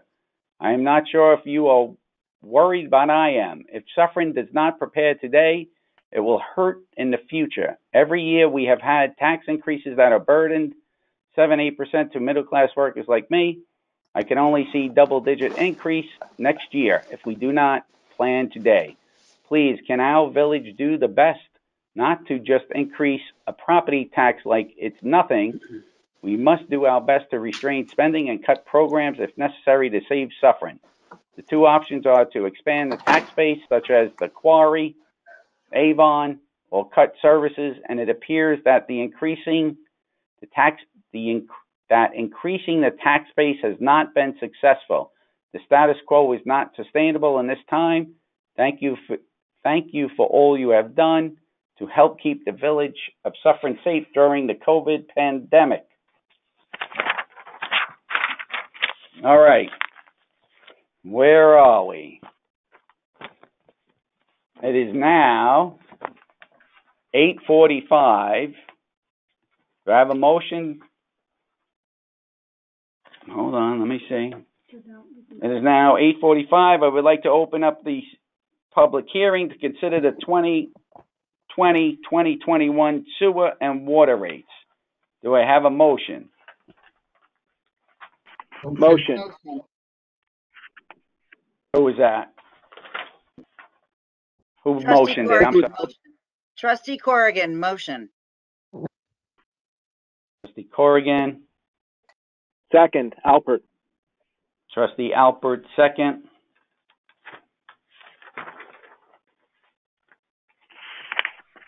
Okay. Mr. Janito. I'm sorry. Is there any comment from the public here regarding the sewer rates, sewer or water? Mayor, if I may, Go ahead. Yeah, as we are online here, so basically the way this works, and we have it up here on the page, we are now going to be discussing and opening up the public participation in the public hearing for the 2021 proposed water and sewer rates. First of all, for somebody to be able to actually speak online, they must be logged in on a computer, a tablet, or a smartphone. The second thing is they have to raise their hand, and as a matter of fact, I see currently there are 2 hands raised. I'm going to ask a question in a moment about that, but we would wait until your name is announced and your microphone is unmuted, and then you will have 3 minutes to provide any comments or questions you want to make, and they must be specific to this public hearing. They shouldn't be about anything else. If they are about anything else, we will mute you. Any additional comments or questions that you may have, for instance, in addition to this, or that may exceed the 3-minute time limit, should be sent to clerk@suffernny.gov, and we will accept and put into the public record, even if the public hearing is closed tonight, we will have put those into the public record, anything received through 4 p.m. April 28th, 2020. So the first thing I'm going to announce here is I see that Frank Hagan has his hand raised, and I'm going to unmute you, Frank. Tell me first if your hand is raised because you wish to speak specifically on the proposed water and sewer rates. I'm going to unmute you now. So Frank, can you hear us? Yes. Okay, do you have any specific comments about the water and sewer rates? What are the new rates? That's what I want to know. Okay, so let me put you on mute just for a quick second and we will cover that. So basically, the 2021 Village of Suffern water rates will remain essentially unchanged from 2019-20. For consumers that are located within the village, that's the residential and commercial rates within the village, the minimum charge for the first 10 units of water will remain the same at $35. That's the minimum charge for service. The charge for units sold up to 70 units per billing will decrease from $3.73 to $3.71 per unit. The charge for units sold over 70 units per billing will decrease from $4.86 to $4.84 per billing unit. For consumers that are not located in the village, the minimum charge remains unchanged at $60, and the charge for units sold over 10 units per billing will decrease from $5.60 to $5.57. So the net effect on the average homeowner of a single family home, it will actually be about $1 less a year, at least as we have calculated it. The 2021 Village of Suffern sewer rates will change as follows from the 2019-20 rates. The sewer charges, you should know, are based on the units of water used during the winter and spring months. That is from November through April. We do that because during the summer months and the fall months, you're very often using water that does not go through the sewer system. That is water to water lawns, irrigation, and sprinklers, using it for washing cars or the outside of your house, your patio, that sort of thing. So in essence, or to fill a swimming pool. So again, this is the billing that would occur there. The consumers within the village, the minimum charge is going to remain the same at $25, and the charge per unit of water will increase from $11.57 to $12.42. For consumers not located within the village, minimum charge remains the same at $25, and the charge per unit of water will increase from $4.46 to, $14.46 to $15.53. The net effect on a single family home over the course of a year for the average use of water is going to be about a $26 annual additional charge. And as village treasurer, my recommendation is following the input from the village board and members of the public on this public hearing, that tonight the public hearing should be closed and that we will continue to receive and accept public input sent via email to the clerk at suffernny.gov through 4 p.m. Tuesday, April 28th. The 2021 water and sewer rates can be adopted and should be adopted as part of the 2021 budget, which is scheduled for April 30th of 2020. That is next week. So, Frank, I'm going to once again unmute you. And do you have any comments on the water and sewer rates being proposed? And thank you very much, Mike. It sounds very reasonable. Will the April 30th be on webinar also? Yes. All right, thank you. It sounds like you did a lot of work on this. Thank you very much. Thank you, Frank. So I'm going to now go to Catherine. Mike, actually, can I interrupt you for 1 second? Sure. I had a quick question, Mike. What is the date that the changeover happens between the spring versus the summer? In other words, when is the meter reading date that after which point it is not on the prior bill that gets considered for sewer? Well, what we do is we take the readings, semi-annually. So yes, I understand. So I'm saying, what's the date? Yeah, November through April. So November through April is that reading. Whatever that reading is, we use that reading for both periods, for the winter and the summer billing. I see. Okay, thank you. I just wanted to know when the cutoff was. So the cutoff is in April.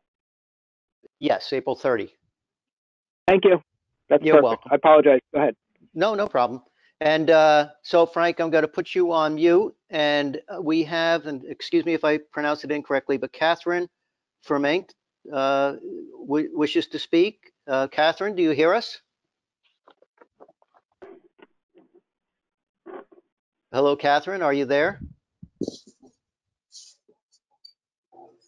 We've unmuted your mic, Catherine, if you'd like to speak into the microphone.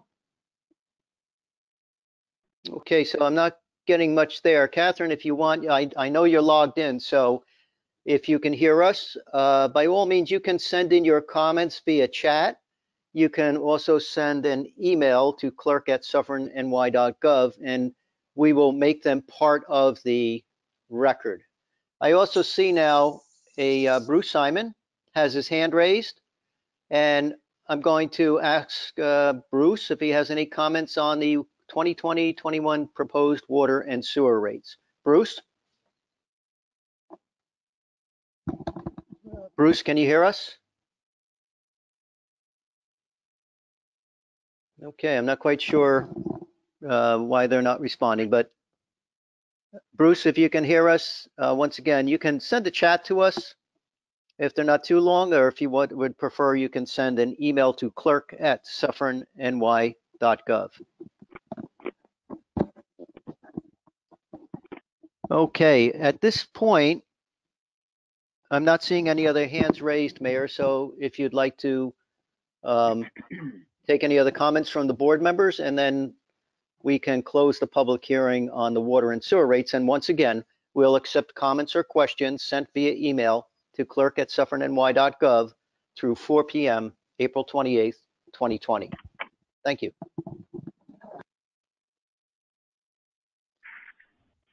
Do I have a motion to close the public hearing?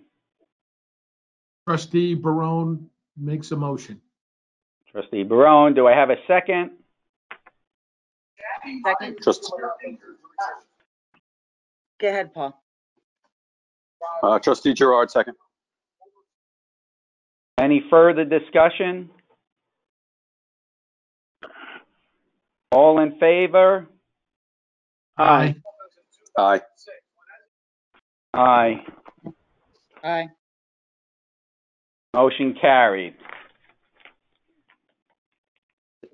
Mayor, one quick note. Bruce Simon did send in a chat. He basically, or question, he said he can hear us fine, but his question was, what do the proposed rates do for the fund balance and deficits?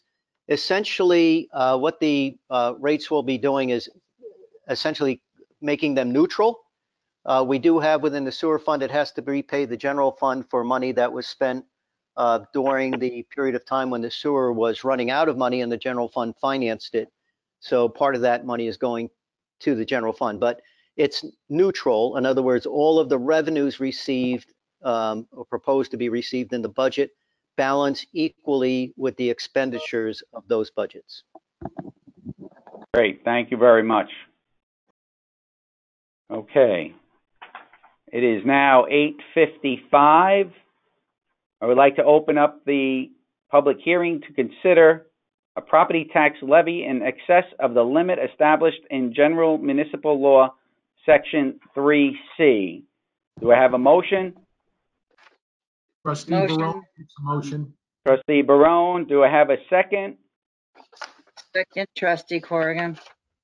Trustee Corrigan, second. I'm going to call a roll. Trustee Alpert. A roll, I apologize. We're taking a roll call vote on just opening the hearing? Public hearing. To open a public hearing, yes. That would be yes. That would be yes. I just wanted to make sure because I couldn't hear you. You broke up. Yes. I'm sorry. Trustee Girard. Yes. Trustee Barone. Yes. Trustee Corrigan. Yes. Motion carried.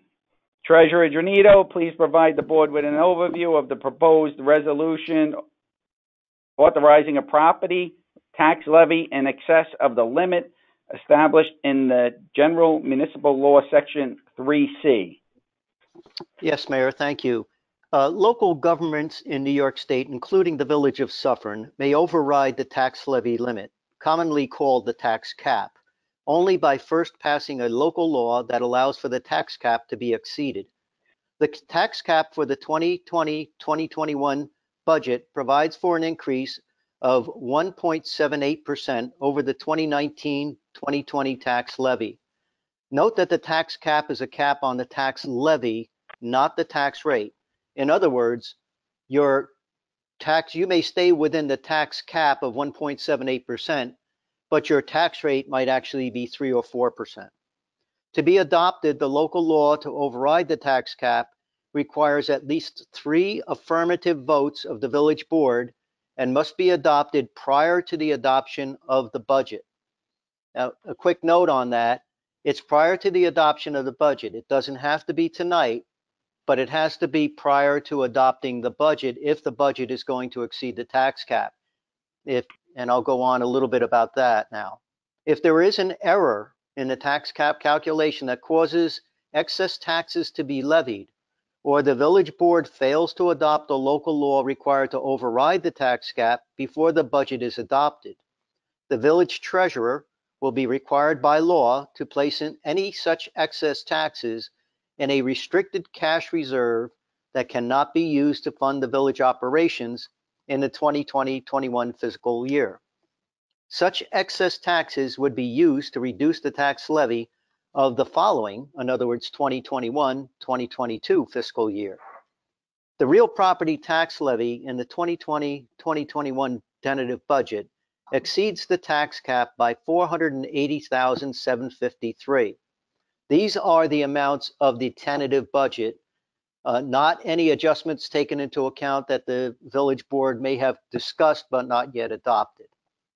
Various changes to the tentative budget proposed but not yet adopted by the village board would result in the real property tax levy exceeding the tax cap by $219,039.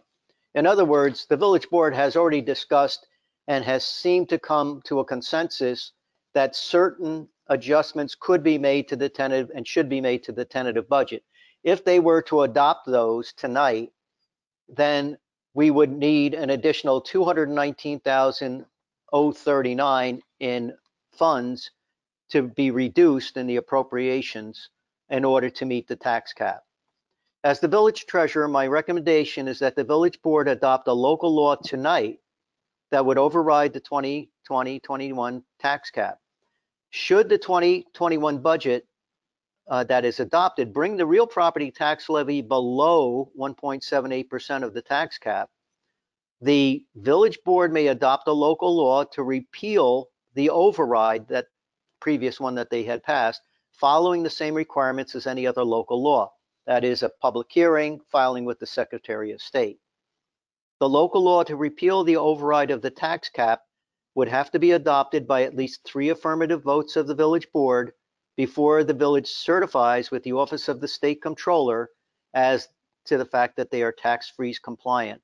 The tax freeze compliant certification would have to be filed no later than June 21 of 2020. So in other words, as a safety valve, I would recommend to the village board, you have before you a resolution to adopt a local law to exceed the tax cap for the 2021 year. If by the time you go and adopt your budget, you find that you are within the tax cap, you would have until June 20 to repeal that. Just a couple other quick notes.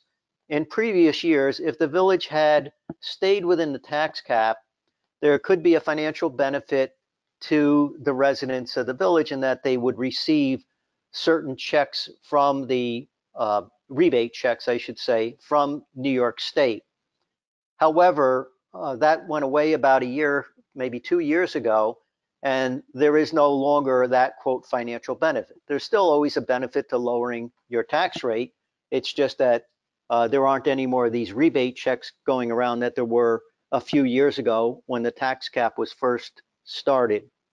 So that's what we have, Mayor. And if you want to open it up to the public at any given point, or if you want to start with the board, we have the same rules on the front here. We ask that people raise their hand to be recognized, and I would announce them, and then we'd open it up for them. Okay, so let's open it up to the public. Is there anyone from the public that would like to comment on adopting a local law authorizing a property tax levy in excess of the limit established by General Municipal Law, Section 3C? Mike, Mr. Janito, do you see any hands raised? Right now, I don't see any hands raised, Mayor. We can give it another few seconds if you want, in case somebody just tuned in. But we also should note that you have to be on a device, a computer, a smartphone, or tablet, to be able to signify that you want to be heard. If you're on a telephone, you're in listen mode only. So just as we did with the other public hearing, we want to get as much input as possible. So any comments or questions can be sent to clerk@suffernny.gov, and we will accept those comments through 4 p.m. on April 28th, 2020, and make them part of the public hearing record, even if this public hearing is closed tonight. So I Okay. still don't see any hands raised, Mayor, so you can proceed. Okay, so do I have a motion to close the public hearing? Trustee Barone makes a motion. Trustee Barone, do I have a second? Girard, second. Trustee Girard, any further discussion? A roll call? I did want to just make a point, if I might, and maybe it's a little bit premature because I know that we're still working on cutting the budget. I just want to preface by saying that this is a year that there's a lot of people that are out of work, that are on fixed incomes, that are unable to pay an increase in village taxes. And I think we should do our part to make the increase within the state law. And therefore, personally, I don't think we need to pass a law to break through the 2% cap. I think we should make sure that we work to stay within the 2% cap so that we're not harming our residents. I also wish to point out that over the last, I actually wrote a whole long thing, but just because it's kind of late here at this point, with all the increases just since the mayor has been the mayor, which was 2015, there has been an increase in the village tax rate of 30.74%, and that's on the mill rate. That's on the taxes that people pay per thousand. It has gone up 30.74% since 2015, and the mayor was involved in 2016, 17, 18, 19, and now 2020 budgets. So I want to point out that the residents, during the period that Mayor Markunas has been the mayor of this village, the residents have suffered greatly with very high tax increases. And I can tell you that I am here to try to put an end to that. I'm here to protect the residents of this village, and I hope that the board joins me in doing that. Thank you. Okay, roll call vote to close the public hearing. Trustee Alpert? Yay. Trustee Barone? Yes. Trustee Girard? Yes. Trustee Corrigan? Yes. Motion carried. Next, I have the resolution authorizing a property tax levy in excess of the limit established in General Municipal Law, Section 3C. Adopting Local Law 5 of 2020, authorizing a property tax levy in excess of the limit established in General Municipal Law 3C. Whereas a proposed local law authorizing a property tax levy in excess of the limit established in General Municipal Law Section 3C for the fiscal year ending May 31, 2021, was introduced at a meeting of the Village Board held on April 14th, and at which time a public hearing was set for April 23rd, 2020. And whereas the public hearing was held on April 23rd, 2020, at which time all persons interested in speaking on this matter were given an opportunity to be heard, after which the public hearing was closed. And resolved that after careful consideration of the proposed local law, comments received at the public hearing on said proposed local law, and the status of the 2020-2021 tentative budget, the Village Board hereby adopts Local Law 5 of 2020, authorizing a property tax levy in excess of the limit established in the General Municipal Law Section 3C as follows. Local law authorizing a property tax levy in excess of the limit established in General Municipal Law Section 3C. Section 1. legislative intent. It is the intent of this local law to allow the Village of Suffern to adopt a budget for the fiscal year ending May 31, 2021 that requires a real property tax levy in excess of the tax levy limit as defined by General Municipal Law, Section 3C. Section 2, Authority. This local law is adopted pursuant to Subdivision 5 of General Municipal Law, Section 3C, which expressly authorizes a local government's governing body to override the property tax cap for the coming fiscal year by the adoption of a local law approved by a vote of 60% of said governing body. Section 3, Tax Levy Limit Override. The Board of Trustees of the Village of Suffern, County of Rockland, is hereby authorized to adopt a budget for fiscal year ending May 31, 2021 that requires a real property tax levy in excess of the amount otherwise prescribed in General Municipal Law, Section 3C. Section 4, Severability.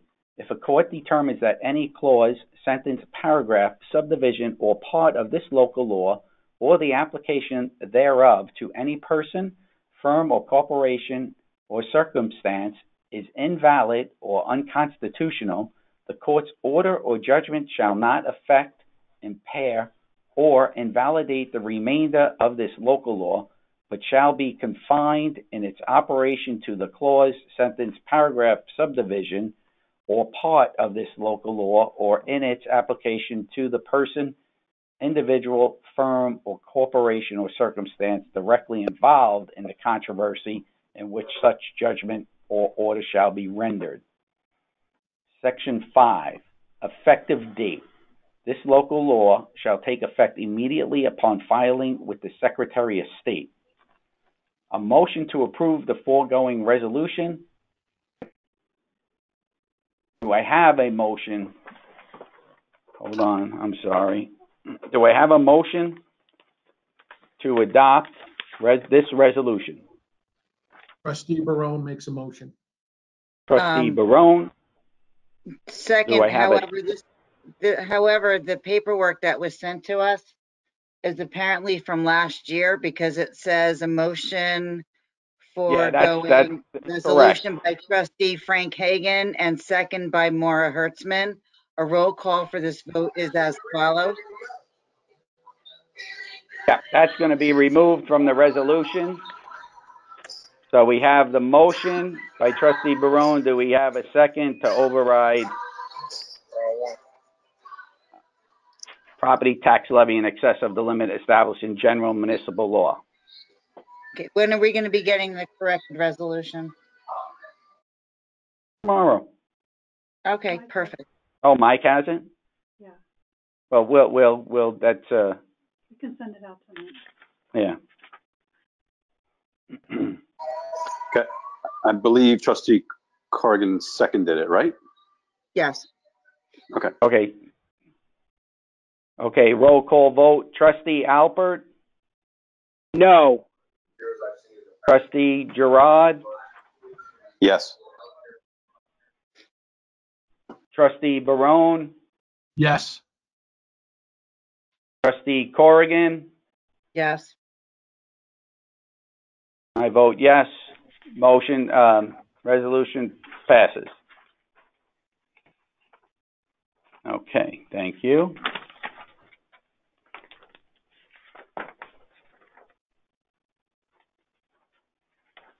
I need that next resolution. The J.J. Stannis resolution. Excuse me. The next resolution authorizing the village treasurer to sign dental plan service agreement with J.J. Stannis and Company. Do you have the resolution?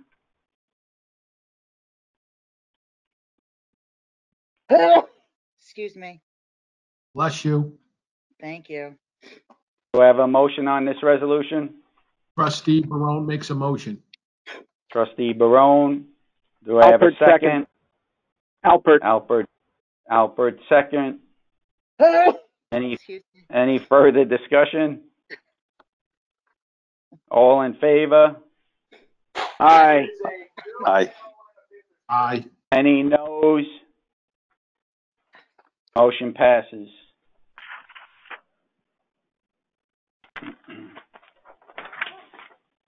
Oh, sorry.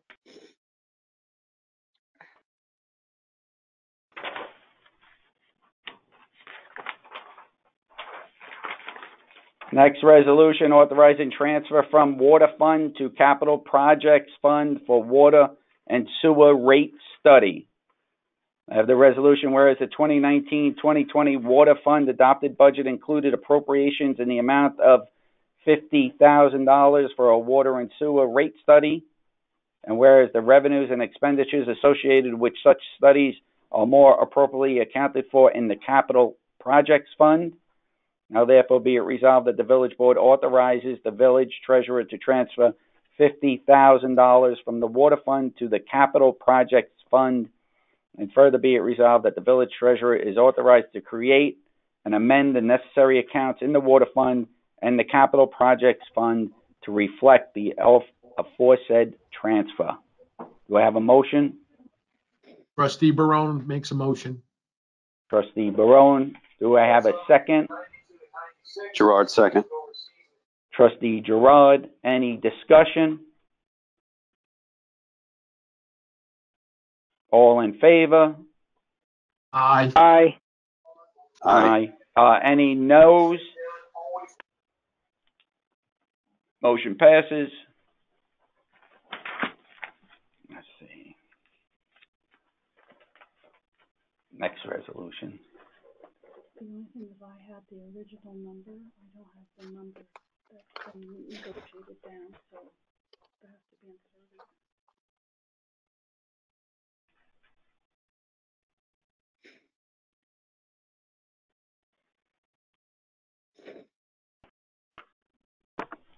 30. Stand by.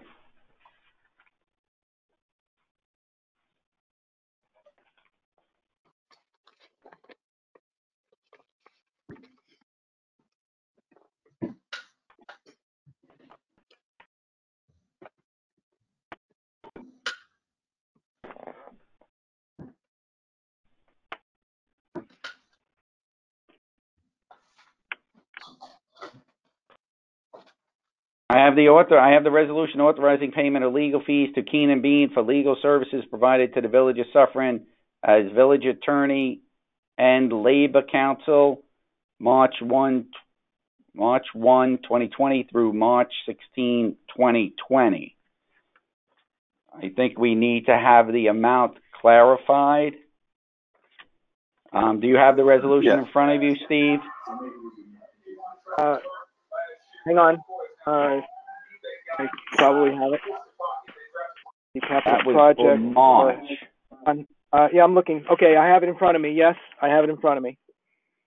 All right, I'm Okay, just trying to, we need that last invoice from March. Well, they had sent us the invoice, but as we discussed, we negotiated $1,000. Okay. What is the final number? So the final will be the 10,000. And that, so like this resolution actually shows 11,000. Let me clarify something here. This resolution shows 10,800, but the resolution, I don't think it's showing the amount for the labor or the action that brought it up over 17,000 collectively. So in other words, we're saving the village here by about $7,000. Does he have the final number? Is my understanding. Is that correct? I don't have the bills in front of me. I can get them. I do have them. I can probably locate them. I just have to go through some files quickly. Let me see if I have them. We suggest. Mr. Janito, do you have the March invoice for Keenan Bean? No, Mayor, I do not. Okay. So we should just make it a total and put the two resolutions together. Make it one resolution. Now they have to be two separate resolutions, two separate invoices. This needs to be two invoices. let's see. If the Where did resolution we, is incorrect on the 11,000 anyway. So just why don't you make it one resolution, 2 invoices.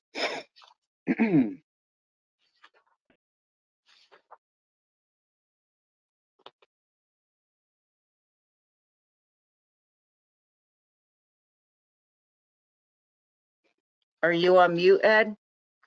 no, I'm here. Is there an email that? Yeah, I'm looking for it now. What date would that have been? What are you looking for? I'm looking for the March invoice. Do you have it readily available? No, I just have the resolutions.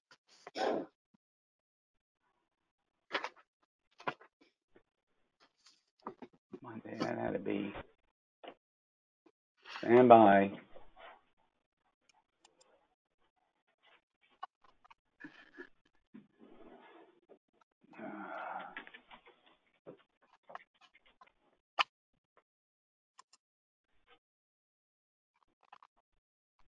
Did Mike send us? I have who it sent here. us? I have it. Are we looking for the invoice? Is that what we're looking for? Yeah, I so guess. we have the invoice for the $11,675 of March 1 through 16. So we'd have to calculate out the discount on the overall. That's Right, what 'cause we there's would an have to additional- do. There's an additional invoice for labor and for, you know, Right. in other words, we were told it was 7,000 off. No, that's all I have. Well, the 11,600 is comprised of 1,211 for CSEA ethics code stuff, general counsel of 8,987, and general labor of 1,402.50. So I think it's got everything in there. So we're just taking what, 7,000 off this number? Yes.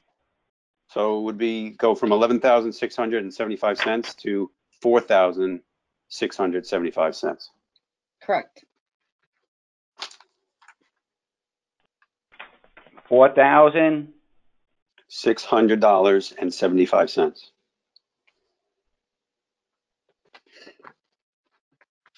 Okay. So, so we have the resolution authorizing payment of legal fees to Keenan Bean for the legal services provided to the Village of Suffern, the Village Attorney and Labor Council, March 1 through March 16th, in the amount of $4,675. No, 4,006. Ed, I'm sorry, it's $4,600.75. Correct. Okay, I'm sorry. $4,600.75. Do I have a motion? Motion. Girard. Trustee Alpert. Trustee Girard. Do I have a second? Second, Trustee Alpert. Trustee Alpert on a second, and on the discussion. All right, I'm looking at my paperwork, and I have a total of $14,267 on an invoice dated April 9th. Yes, that is the invoice dated April 9th. I don't think we had the itemized invoice for March 1 through March 16. That's what the board requested, and that's what we received. All right, so it looks to me like it's 14,267. Isn't that the number we subtract from 7, or am I wrong? No, we subtract the 11,000. Okay. The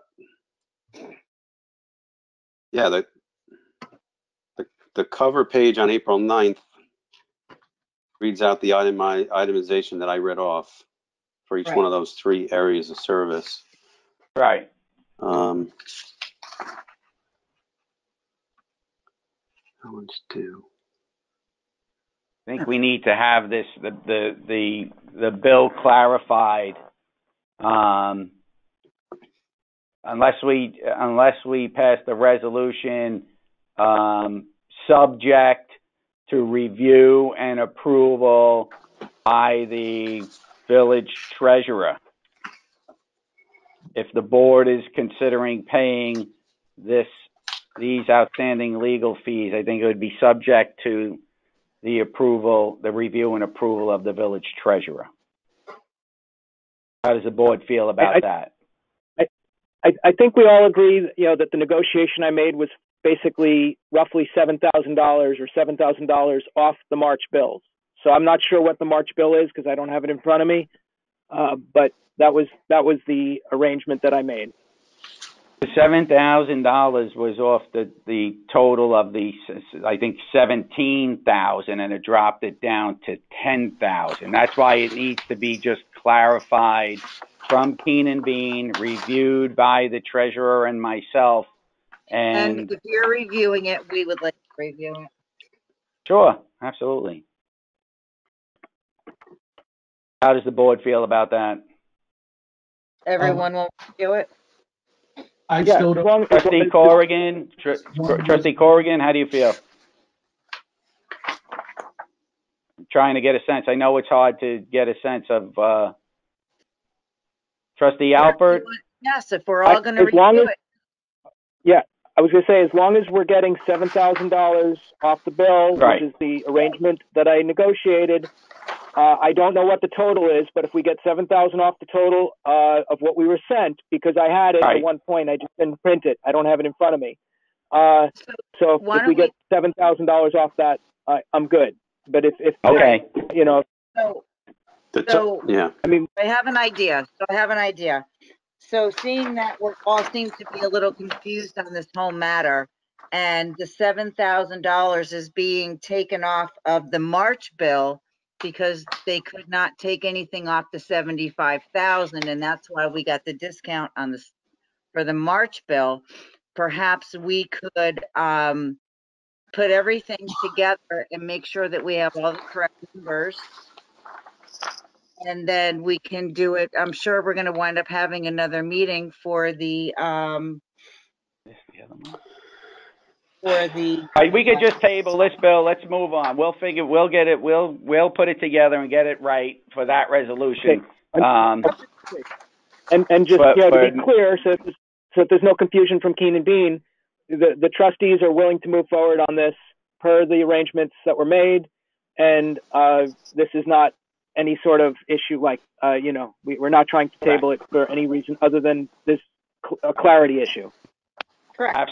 Absolutely agreed. Okay, so let's move on to the authorizing payment of legal fees to Keen & Bean for legal services provided to the Village of Suffern and the mayor in his official capacity and on behalf of the Village of Suffern in Markunas versus Girard et al., index number 1570 of 2019.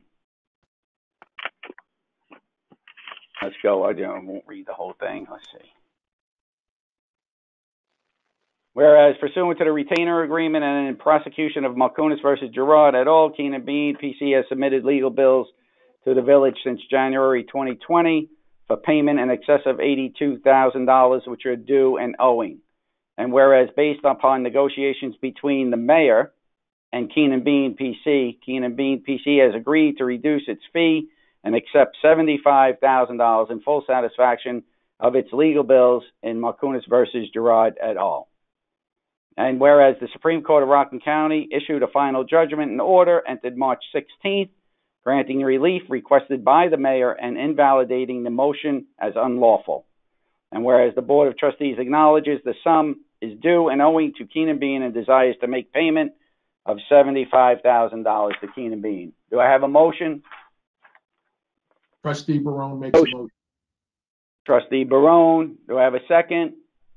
Alpert makes a second. Trustee Alpert, any further discussion?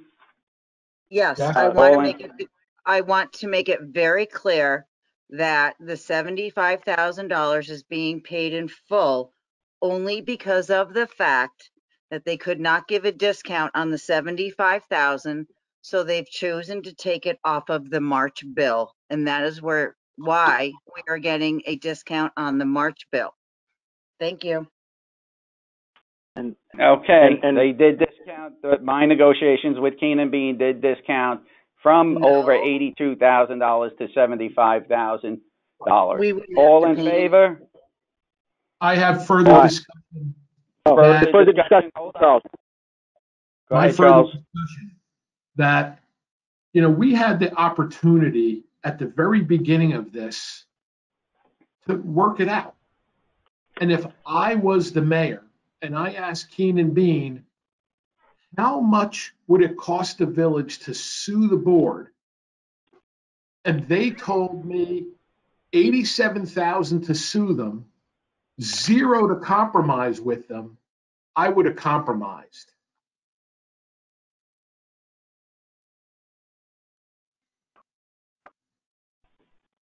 Okay, any further? I'm with Charlie on that, that's for sure. Also, I want to chime in just to make sure that by paying them, this is in, as you said, in full satisfaction. There will be no further attempts at additional lawsuits by Keenan Bean over this matter or anything related to it against the village or the trustees.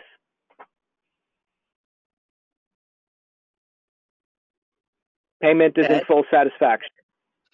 Oh, that's what it sounds like to me. Sounds I just like want to make sure that's on the record.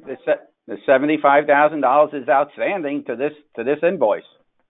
Right, and I just want to make sure we're on the public record that, there won't be like, oh, by the way, we didn't really agree to, I just want to make sure that everyone's on the same page and there's no further issues and this isn't gonna keep coming up.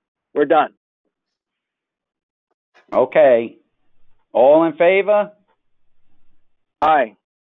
Aye. Aye. Aye. Aye. Any noes? Okay, motion passes. Thank you. All right, now. Michael, I don't see on the agenda where the trustees get an opportunity to bring up their business. Can we do that now? Michael Trustee- Benito has an additional, Michael, you have an additional resolution you want to bring to the board's attention, right?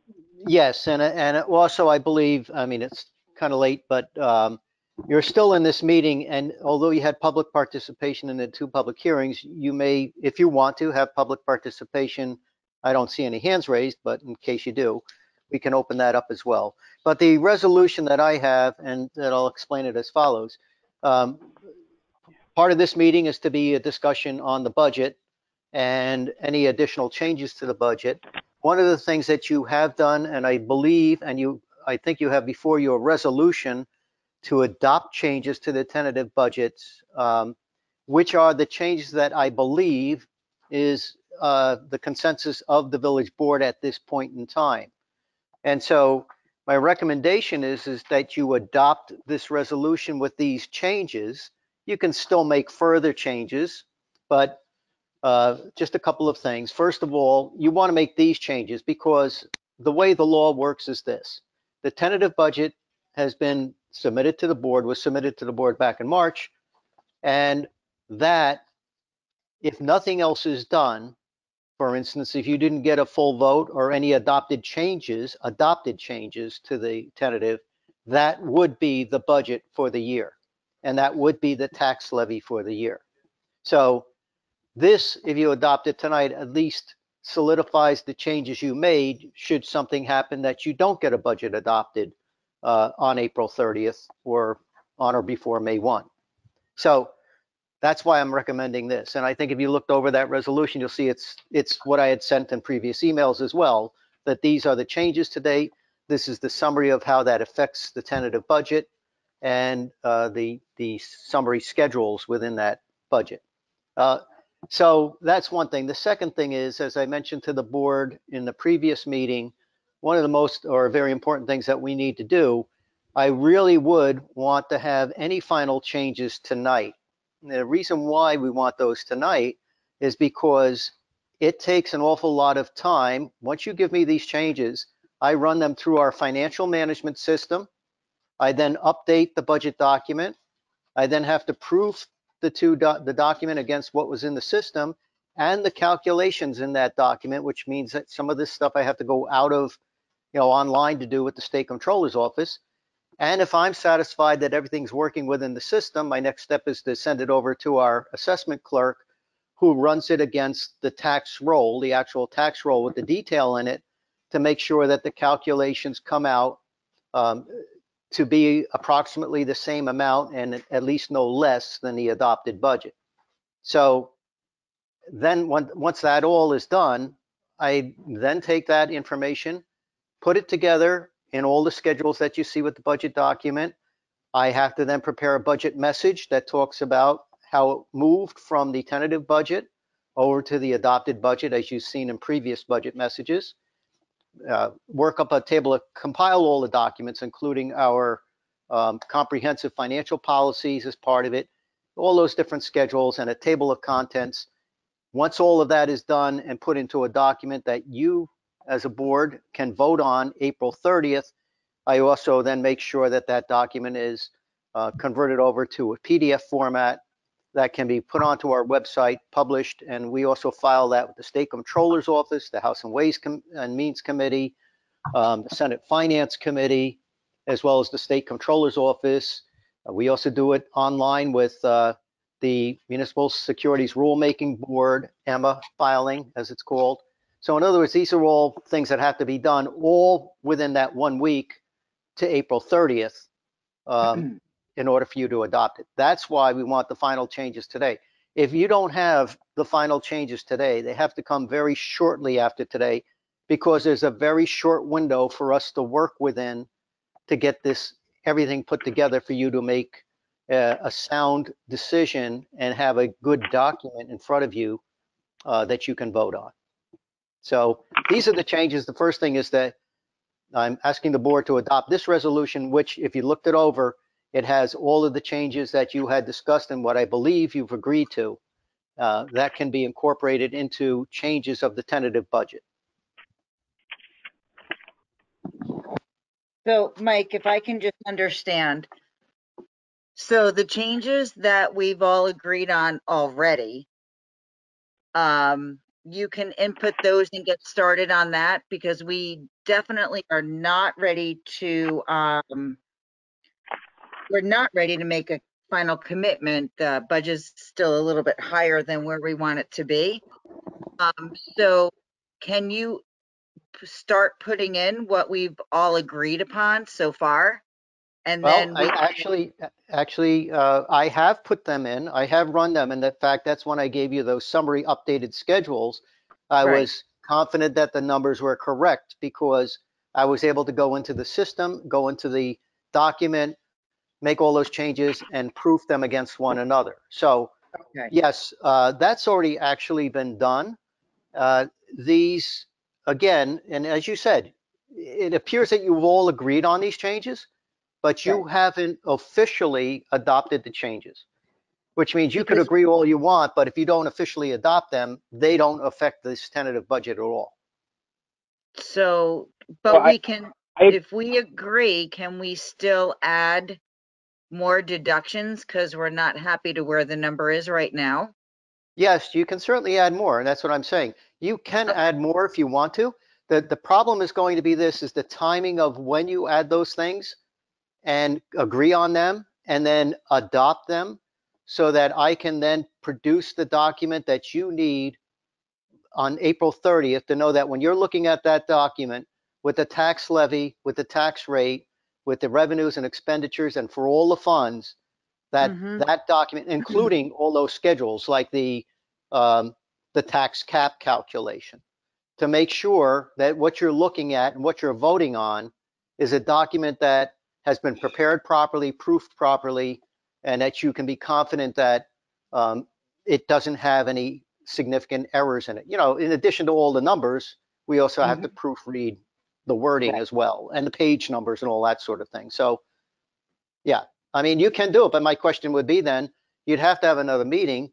You can't have it too much further from tonight because it's going to take me a few days to put this stuff together, proof it, and prove it. And, you know, I always hate to say this, but you never know what can happen in any given point in time to somebody. And if I'm out of commission, let's say, you know, you make your changes, but you don't get them to me until Tuesday of next week, and we have to have this in by Thursday, and then, God forbid, I get COVID-19 and I'm laying on a ventilator, it ain't going to help anybody. So, I mean, I'm just being very blunt and honest about it. But you can make your changes, but that's why I was hoping that over this course of this past week, the board would have talked to each other, discussed things, and looked at where they wanted to make their changes, and then make those changes so that we could get to work on this document and make sure that you've got the right thing to vote on April 30th. Well, I mean, personally, I don't know if I have support from the board at this point. This is Trustee Alpert, but I think that in this time period, we need to have a lower increase than the current proposal of roughly 6.1%. I think, as I mentioned before, we've gone up over 30% just in the last 5 years. And just as a comparison, I looked up Airmont. I was able to get their records from 2015 through 2019 budgets and proposed for this year, I guess. And their combined increase across those same years was only 8.34%. Now, I realize that it's a different village and they have their own financial responsibilities that are very different than ours because we're a full service village. I get that.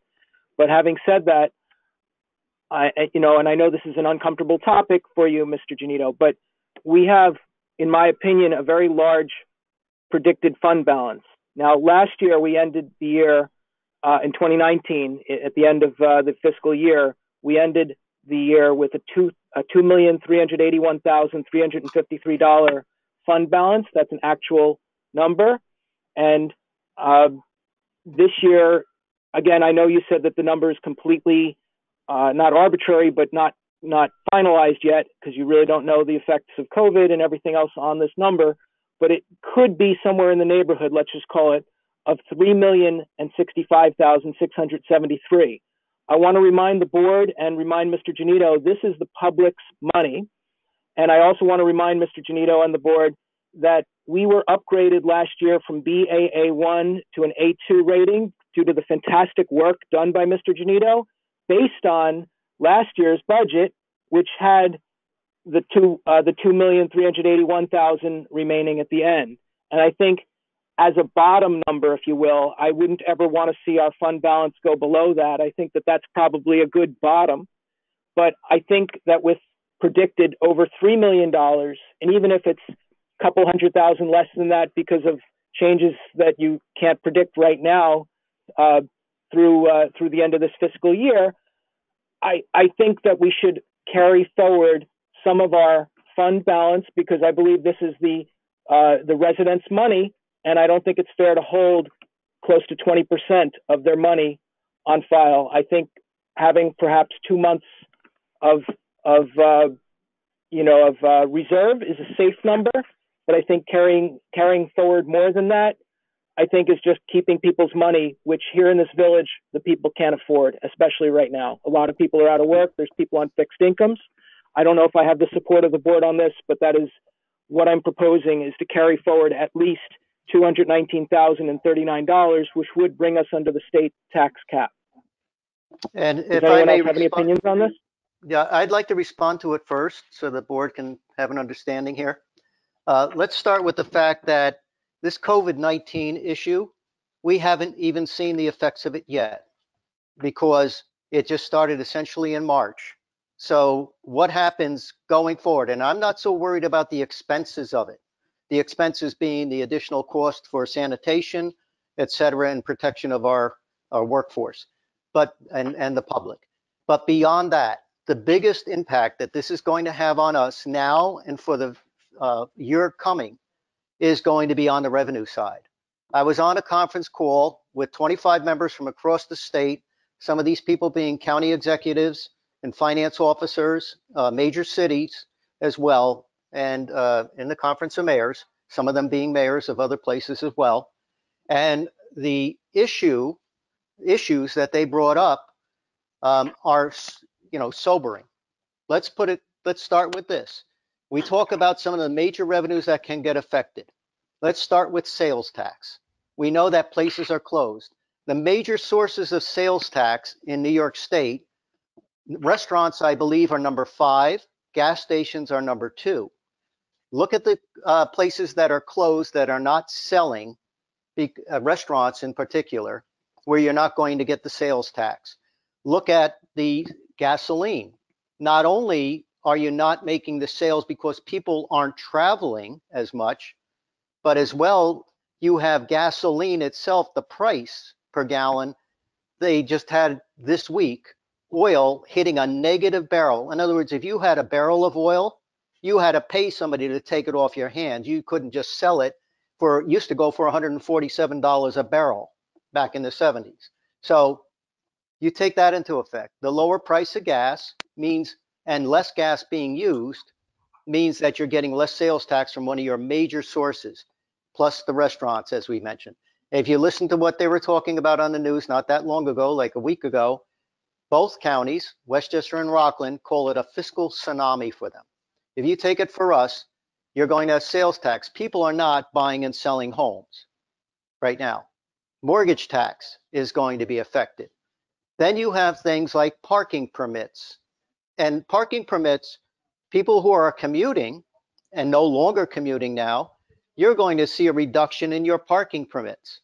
Not only are you going to see it now, but what happens when we start getting over this? Are people going to still have jobs to go to and commute to? Are you going to have a situation where even if they did, have they gotten into a functional capability of remotely working, which they're going to do instead of commute? And then you have all the other things that you do. Building permits aren't happening right now. Planning and zoning, everything's on hold. And it probably will be on hold for the next 6 months to some extent, even though things might be easing back for time to time. What I'm telling you is that all of these major revenues that are affecting everyone else is going to affect us. And I'll touch on another one, 2 other things actually. Governor Cuomo has made it clear, if the state gets into the deficit situation that it sees itself getting into, one of the first things that's going to be affected is the state's ability to finance local governments with state aid. So that's going to be one major thing. The other thing that we have to look at is in this state budget, unlike any other state budget in the past, the state is looking on a quarterly basis to see where their revenues are. And if they see that their revenues aren't producing what they budgeted for, then they will take action by reducing or eliminating aid to local governments on a variety of levels. So it's not the expense side of things, but the revenue side. And I believe that's going to affect us this fiscal year, ending May 31, and then into the next fiscal year. And for the May 31 fiscal year, by the way, we don't even see the effect of these things until about August, the end of August, because that's when the state finalizes the quarterly information to the counties for the sales tax, for the mortgage tax, that ultimately comes back to us. So we're not even seeing the impact just yet. We're going to see it probably when we're closing our fiscal year as late as August. And then you're going to have, we're already into that new fiscal year starting June 1. And I don't see anybody painting a very rosy picture of how it's going to look after June 1. In fact, the state's going to be basically on pause through the middle of May. And who knows if that's going to be extended. So that's where I'm cautioning the board. That's number one. The second thing, as I've always said in the past about fund balance. Fund balance is like your savings account. Once you take the money out, it doesn't automatically go back in. It's not a revenue that you can raise and expect to increase. It is something that comes as a result of good financial management and planning. So if you take the money out of your fund balance, the only time that I think you should take it out is when you have certified, meaning after an audit, that you have a very sound fund balance and it's much more than you need. And then at that point, I would say use it for one-time expenditures. Things like capital improvements, instead of borrowing money to pay for capital assets or capital improvements, you pay for them with the excess cash that you have. Or you pay down some of the debt. We're still paying off the debt of money that was borrowed 7 years ago and even longer for retirement. We're still paying interest on that, and it's a fairly high interest rate.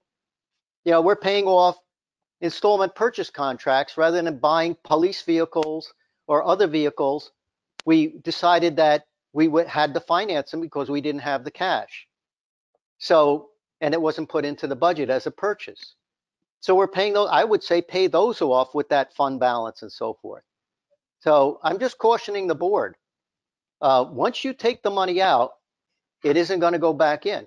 The second thing I would tell the board, if you're going to take money out, you have 150,000 in contingency. I'm not saying you do either one, but if I had the choice to say, look, it's one or the other, contingency or fund balance, I'd say you take it and reduce the contingency, because at least then, when you answer the question to the credit rating agency, did you appropriate fund balance, which is a negative, it's a red flag, you can say honestly no. They're not going to say, did you allow yourself more contingency? Now, the problem there, of course, is that in the middle of the year, the unexpected occurs. Maybe these revenues don't hit the mark. Maybe you get a terrible winter. Maybe you get another emergency. Maybe COVID-19, as some of them have predicted, is going to come back in the fall, and you get hit with something that you're going to have contingency to help pay for that. And if you don't have contingency, now you have to scramble to see who has money in a budget line that you can take that they aren't going to need for the rest of the year. So that's why I say, look, in the end, it's the board's decision. Yes, I give you the best advice I can, but don't take it the wrong way. It's not my fund balance, it's your fund balance. It belongs to the people, as you say, but it's your decision on what you do. I can only give you the best advice that I can give you. I can give you the caveats of why you don't want to do it. And I guess one last thing I'll add to it all. If you take out, let's say $237,000 of fund balance, whatever it takes, $219,000, to get down below the tax cap. You get down below the tax cap, tax rate looks more reasonable than what it is right now. What do you do next year? What's your trick next year to help you get over it? You're still going to have increased expenses. You're still going to have salary increases, benefit increases, other increases. And in fact, you may have more increases that you weren't planning for. I'll give you one. State retirement. The state retirement and the bill we get is based on a number of factors, and the most significant factor in there is the returns from the stock, from the markets. It's how they make out at the end of March. They look at a particular number, an index, and that's how the actuary bases what the contributions will be. Now, they have a 5-year smoothing that they do, which takes into account the good years plus some bad years. But you know where the stock market went on March 31 this year. And so what's going to happen is it's not going to affect our bill in December. That's already figured out. But it is going to impact the bill in the following December and maybe 2 or 3 Decembers after that. So my thing is, if you take out $219,000 from fund balance now, then my only question to you is, what is your trick next year to not only cover all those additional expenses you can expect to have, but as well make up $219,000 of it? Are you going to put that in the budget, or are you going to say, well, we can't afford to, let's bring the fund balance down again? So that's all. I mean, that's my comments on it. The board in the end makes the decision. Again, it's not mine. I can only give you the best advice. Believe me, I don't get insulted either way, but I can tell you that I can only give you the best financial advice I can. And I believe that thinking like that, taking money out of fund balance because you had it to balance an operating budget, which is structurally now imbalanced and has to be fixed and takes more to fix later. And because they didn't fix it, that's what happened years ago, and why Suffern ended up having to go to deficit financing for the first time in its history back in 2015 or 2016. So that's my comments on it, and the board can do what it wants to do with it. As I said, I really want the board to adopt at least this resolution so that we don't create any more work than we have to. And then you can additionally continue to determine other changes you want to make, but please don't make them too late in the process. Thank you. Thank you, So, Mike. Mike, Hey, Mike, this is Paul. I'm sorry. This is Paul. Thanks for giving us, all those angles and just helping us to make the best decision. That was helpful information. I just want to clarify, if we're at 6.1%, how the math isn't working for me. How does 219,000 get us below the cap? That doesn't sound like, it sounds like we're further off than that. Yeah, that's fully understandable because there's a lot of confusion on a lot of people's parts on what the tax cap really means and what it is. So let me just explain that because the public should be aware of this too. The cap is on the tax levy. That's the amount of taxes we raise as a village, not on the tax rate. So we start with that. The second thing is, even though it's on the levy, it's not purely comparing last year's levy to what you expect to levy this year. It's last year's levy in a formula with a bunch of other things. That includes, and it's, by the way, that's a page in the tentative budget. Towards the end of the document, you'll see that there's a thing called the tax cap calculation or tax levy limit calculation. And what you'll see is that it starts with last year's levy. And one of the things they then do is the state tells you you have an allowable growth factor. That's basically supposed to take into account additional assessments you had during the year. So you then can either increase or decrease. In our case, it happened to increase it, the tax levy that you're allowed to raise because of this growth. Then they look at the pilot programs that you have, the payment in lieu of taxes, and they say, deduct or subtract out the pilots that you currently have this year. Now, based on the levy as it would stand at that point, add now the tax cap calculation, which would normally be 2% or the cost of inflation, whichever is less. And that cost of inflation is a rolling average over 12 months. It happens to be 1.78% this year. So they take that original levy times the growth factor, and then add or subtract out this year's pilots, and then they say, now multiply that times 1.78%, come up with a number, and now add to that the pilots that you have this year. And so then they say that is essentially our number. There are some other adjustments that could be made if they existed, but they don't. Things like you could get credit for a very high retirement requirement that the state laid on everybody. But that isn't the case this year. So that becomes the new number that you look at, and they then take that and they say, what is your levy? And if you're below that amount, then you're within the tax cap. If you're above that amount, you're outside the tax cap. So you're in excess of it. So that's how it works. And that's why it can get very confusing because you have a tax rate increase, for instance, that's going to be different than the percentage on the tax levy increase. And that's going to be different than what the tax cap would represent. Thanks, Mike.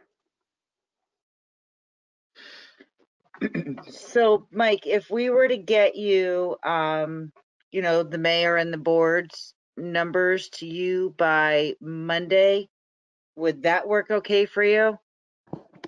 Yeah, I would say Monday would probably be the latest, and I would prefer that to be not past noon, let's say, because once again, I mean, we're in addition to doing all the budget stuff, you can imagine we're doing a bunch of other stuff. So, and we're all doing it remotely. So, even though it's working very well for us, it keeps us busy. And and again, I have to take all those numbers, work them through the system, and then present it to our assessment clerk to let him run it through his tax system to make sure that the calculation we have pretty matches each other pretty closely. And at least because what he does basically is takes my tax rate and then runs it through the actual assessment roll on the system. And there's some difference, but we want the difference in the amount that we show on the budget to be at least that amount or less than what he comes up with in the calculation. It's usually within $1,000, but that's because of rounding and stuff. But yeah, I mean, that's what I'm saying. So if you gave it to me by noontime Monday, I'd be able to start plugging the numbers in there and get it to him, let's say by Tuesday night, and I'm sorry, Monday night, and then he could run the numbers and get them, hopefully get them back to me on Tuesday, again, assuming his schedule meets up with everything. And then I can start putting it all together in a document and start rewriting or writing the message for the budget and then putting it all together. But yeah, I'd say Monday at noon is probably the latest that I would want everything in. And here's the issue. You can adopt this resolution tonight. At least I know about those changes, and I'm very confident about them. As far as the rest of it goes, I'd want to see at least an email that comes from the village board with all of the board members concurring, and the mayor, of course, included, concurring that these are the changes that they've agreed to and that they will vote on, because you're going to have that all put into that budget document for your vote April 30th. Okay. Does that work for everybody? Yeah. Yeah. Yeah. Mayor? I do just want to add one thing again, going back though, I realize everything you said, and I'm not whatever that word is, I'm not disregarding in any case. Everything you said was very useful and very good angles on finances, on fund balance. However, I do want to just add to this that New York State does have a law on the books for school systems. School districts are not permitted to carry more than a 4% fund balance. So they're basically forced to sort of budget more. I don't know if the right word's accurately, but basically, everything has to make sense more, because otherwise they have to carry forward any difference. Well, there's let me give you some additional information on school districts.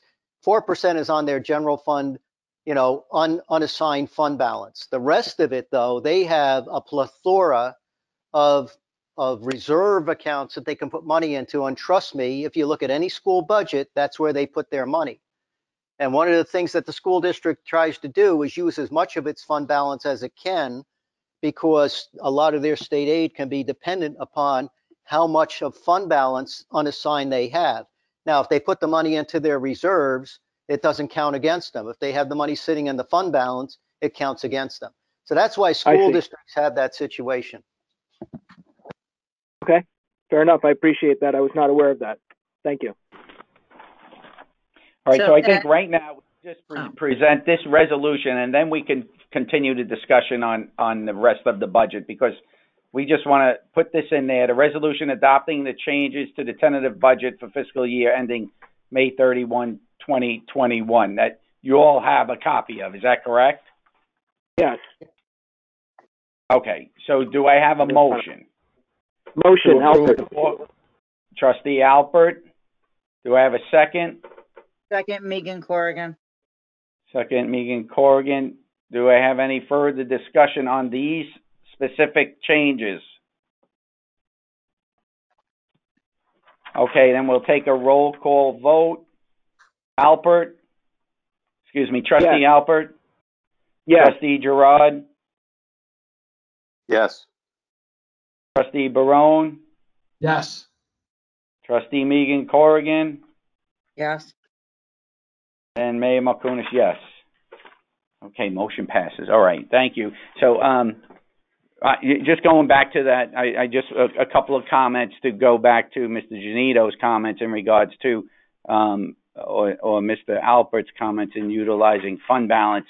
That I agree with I was also on conference calls in regards to the same subject matter, the loss of the revenue that we are going to endure, and we do need to keep a structurally sound budget in place. The loss of revenue, the taxes, the sales tax, everything that the treasurer spoke of, I agree with. We cannot utilize that fund balance, as he said. How are we going to realize it in next year's budget? It's just not recommended. Anybody else have any further? I guess a fair question would be to go on the record, though, and ask Mr. Janito what he, as a percentage of appropriations, what would you say is an appropriate fund balance for Suffern to carry, and how does it compare to other villages in the area? Well, I can answer because I haven't checked what other villages in the area have, but I can tell you that I would go with what Moody's recommends that you should have for a AA rating at least, and that's at least 20%. That's a minimum. Now, it's good to have somewhere 20 to 25%. I think in excess of 25%, if you had an excess of 25%, you should look to, as I said, pay down debt or use the money for one-time capital expenditures. As far as other villages and towns, I don't know what their fund balances are. I can take a look tomorrow to see what the latest information the state controller has published that I might be able to pull up information on some of them. But I don't have that information offhand. I guess the reason, I'm sorry, let me just finish, Charles, and then it's you. So I see, you want to be at 20, you think even maybe 25, that's all well and good to increase our Moody's rating. But in fairness, and I think I might have asked this or meant to ask this at a previous meeting, is let's say, so right now, you did a fantastic job and you got us from the BAA1 up to the A2 rating. And I'm really, really happy that you got there because it's reduced the cost of our borrowing when we borrow, and that's fantastic. But in a realistic sense, if we got upgraded again, how much percentage do you think that would have an effect on as far as reduction in borrowing costs? Would you say it's 0.5%, 0.25%, 1%? What would you say would be expected by getting another upgrade? I'm not sure how that would impact it. I do know this much, that as you get upgraded, a single A rating is good. It's not great. It's good. AA rating is really where you want to be. What the difference is, that changes from year to year or month to month, depending on what the market's looking at and what's being released. I can tell you that one thing that it does do is that the better rating you have, the more people want to bid on your money, which gets you the better rates. It also allows you that when you go out to do any other sort of financial activity, basically your credit rating, just as you would with your personal credit rating, improves your chances of getting very fast service as opposed to a slow, methodical service that has to really research what you're doing. That's basically it. Again, it's the board decision on where you want to be financially, and it's the board's decision on what you want to, what you envision for Suffern. If I'll say this too, Suffern is a full service, very active village. It's not like Hilburn or Airmont or Sloatsburg or a lot of the other villages, Nyack in Rockland County. So if you look at what Suffern does, we go out to borrow money more often than any of those other villages because they don't need to. But we do. And we have other activity that we run, whether that's getting a piece of equipment. By the way, your better credit rating makes it easier for you to get better pricing when you go out to bid, even if you're doing an outright purchase, because they know you're a sound financial entity. Many of them ask for a D&B report, or they will ask if you ever had any kind of credit problems. So, once again, we're a much more active village than just about any other village in the county, except for maybe Spring Valley. And, with that, we want to make sure that we're the best in our class for this sort of thing. Mike, what is our fund balance percent right now? The last time that I had checked it, I think, was when we did the financial report for the end of the fiscal year. I think it was around 15%. We have to look at unassigned fund balance, meaning the fund balance you have that you can actually use for something, as opposed to being restricted for some other purpose. So I believe it was around 15%. And the reason why I think that was around the number was because when I was looking at it at that time, the recommended minimum level that you should have is 2 to 2.5 months spending, which is about 17%. Moody's, as I said, wants you to have at least 20%. And so that's why I mentioned we want to get to 20. And then, if you had 20 to 25, I think is something that you should keep. By the way, in this discussion I had with the NICOM entities yesterday, one of the things that was brought up by several of them was because they had a comfortable fund balance, this whole thing with COVID-19 didn't even surprise them. And they were able to take care of it in terms of their loss of revenue or something, and prepare for next year's budget, assuming that that kind of thing would continue. So, once again, having a better fund balance gets you better prepared for everything. Oh, another thing, by the way, with fund balance, because we had this fund balance, it just doesn't sit there idly.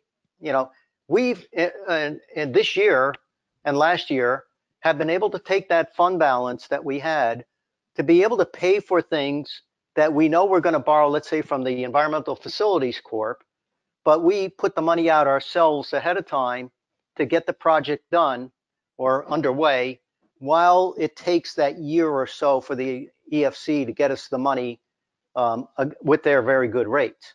So we're able to do that and finance it ourselves without having to worry about going out with a short-term note, which could create some real problems because you'd have to have a lot of different short-term notes throughout the year. So there's a lot of different advantages to having a decent fund balance.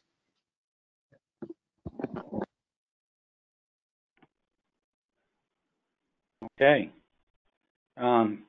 Once again, I'd like to, reiterate what the treasurer said and agree with him. And going back to the statement in regards to the increase of taxes over the period of 5 years in the Village of Almont, we always, and as the treasurer just mentioned, the Village of Suffern is very unique. We have our own wastewater treatment plant, our water, we have police, we have Department of Public Works. We have a full-service village here that needs and requires a structurally sound budget. We need a strong fund balance, and we do need a contingency fund in case of these types of emergencies that arise, and that's what we may be experiencing in this upcoming budget year with the COVID-19 emergency. I just wanted to make you aware of that. Do you have any other? Does anyone else have any other information? I'd like to go into an executive session, or do you want to have a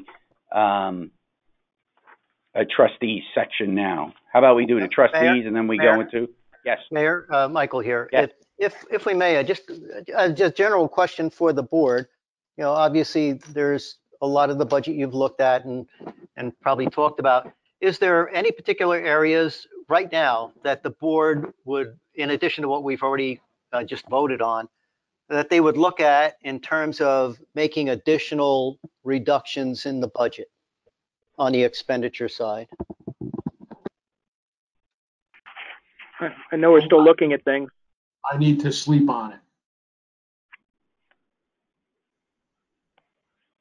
Okay. All right. Do you want the trustees? Do you want to have a comment period? I would like it. Okay, Mr. Barone. I want to talk about the pool and the okay of spreading over the summer, and input from anyone thinking about maybe the pool should not be opened. I was in discussion with the county. I'm awaiting word from the state health department, which issues the orders, and they funnel that order down to the counties. So we're awaiting word in regards to our ability to open the pool, as along with every other pool in Rockland County, in municipal pools. Okay.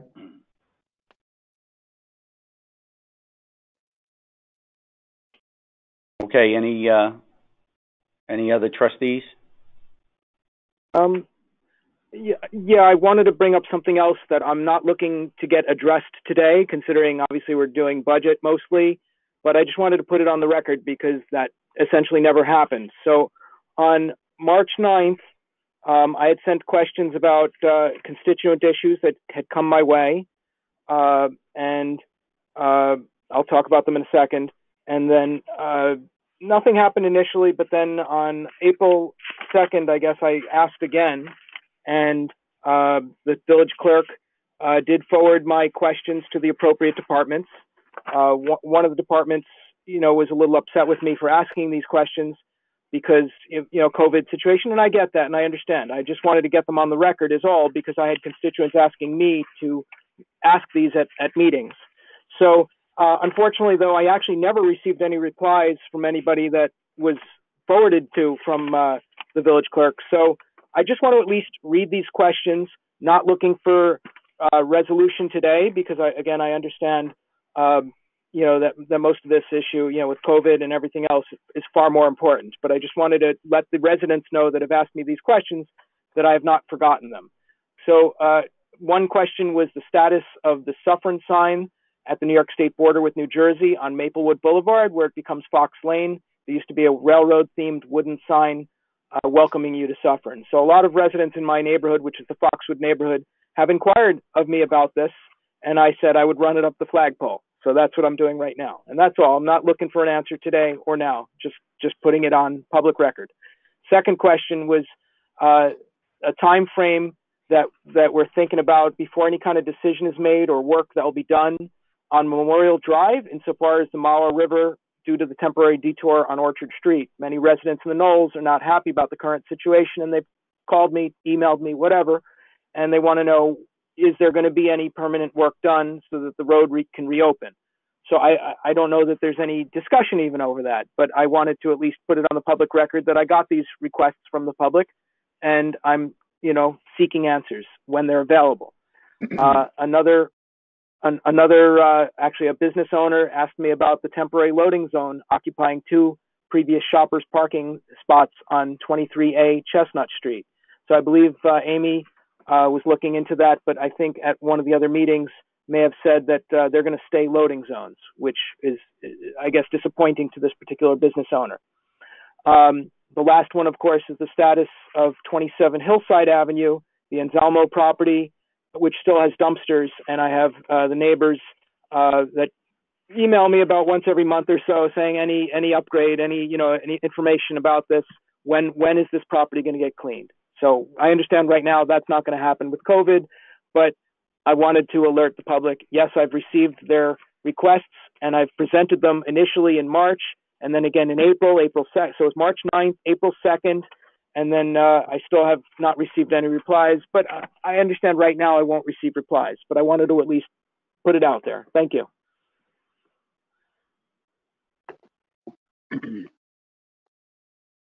Okay, can I say something for a quick second? I won't be long, I promise. Go ahead. Hello? Oh, okay. Go ahead. Go ahead. So what I would like to do is I would truly like to thank our police department and give a big shout out for them and everything that they do every day with being one-on-one with all the COVID-19 patients that we have in the village, as well as our DPW and refuge and water and sewer that come in every day, not knowing what they're touching, what they're going to get. I just really, really want to thank our front line in the Village of Suffern and how much it means to all of us for what they do every day to keep us safe and sound. So thank you guys and women. And I want to second that. It's amazing what they're doing. I'd be terrified to do what they're doing, and thank you. Okay, great. And Great. I wanted to make sure that when I said frontliners, I did accidentally leave out the fire department, because they're also out there every day going into people's homes and not knowing what they're walking to as well. And unfortunately, most of their night is, their calls are in the middle of the night or on a Sunday or on a Saturday, and they're all volunteer, and truly every service that we have in this village is amazing. Thank you. Great. That's it. And we're ensuring that they're safe with disinfecting the fire trucks, the police cars, the DPW, the garbage trucks, providing mask, providing gloves. We're providing all the necessary PPEs that are needed, but they are, once again, doing a great job, and we all thank you. Okay. All right. So, at this time, I'm asking the board to enter into an executive session to discuss personnel matters. Do I have a motion? Motion, Trustee Barone. Trustee Barone. Do I have a second? Second, Trustee Alpert. Trustee Alpert. All in favor? Aye. Aye. Aye. Motion passes. Mayor, Michael here, we're just going to Mayor, remind you since that. I'm on your phone call, I'm leaving. Okay, thank you. Yeah, we're going to leave this session open. As you'll see, there's a splash screen that says you're in executive session. The board will be dialing in on a separate private number for that session. I'm not going to be part of it, neither will the village clerk. In any event, when the board returns, they'll come back to this particular session.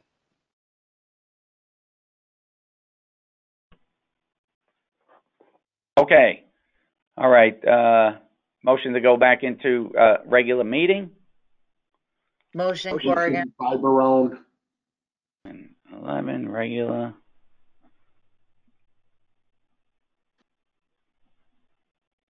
All in favor, right? Oh, okay. Aye. Motion to close. I make a motion to Motion. close. Barone, Mr. Barone, first. A second. Girard second. Gerard, all in favor? Aye. Aye. Aye. Aye. Okay. All right. Thank you. Have a good night.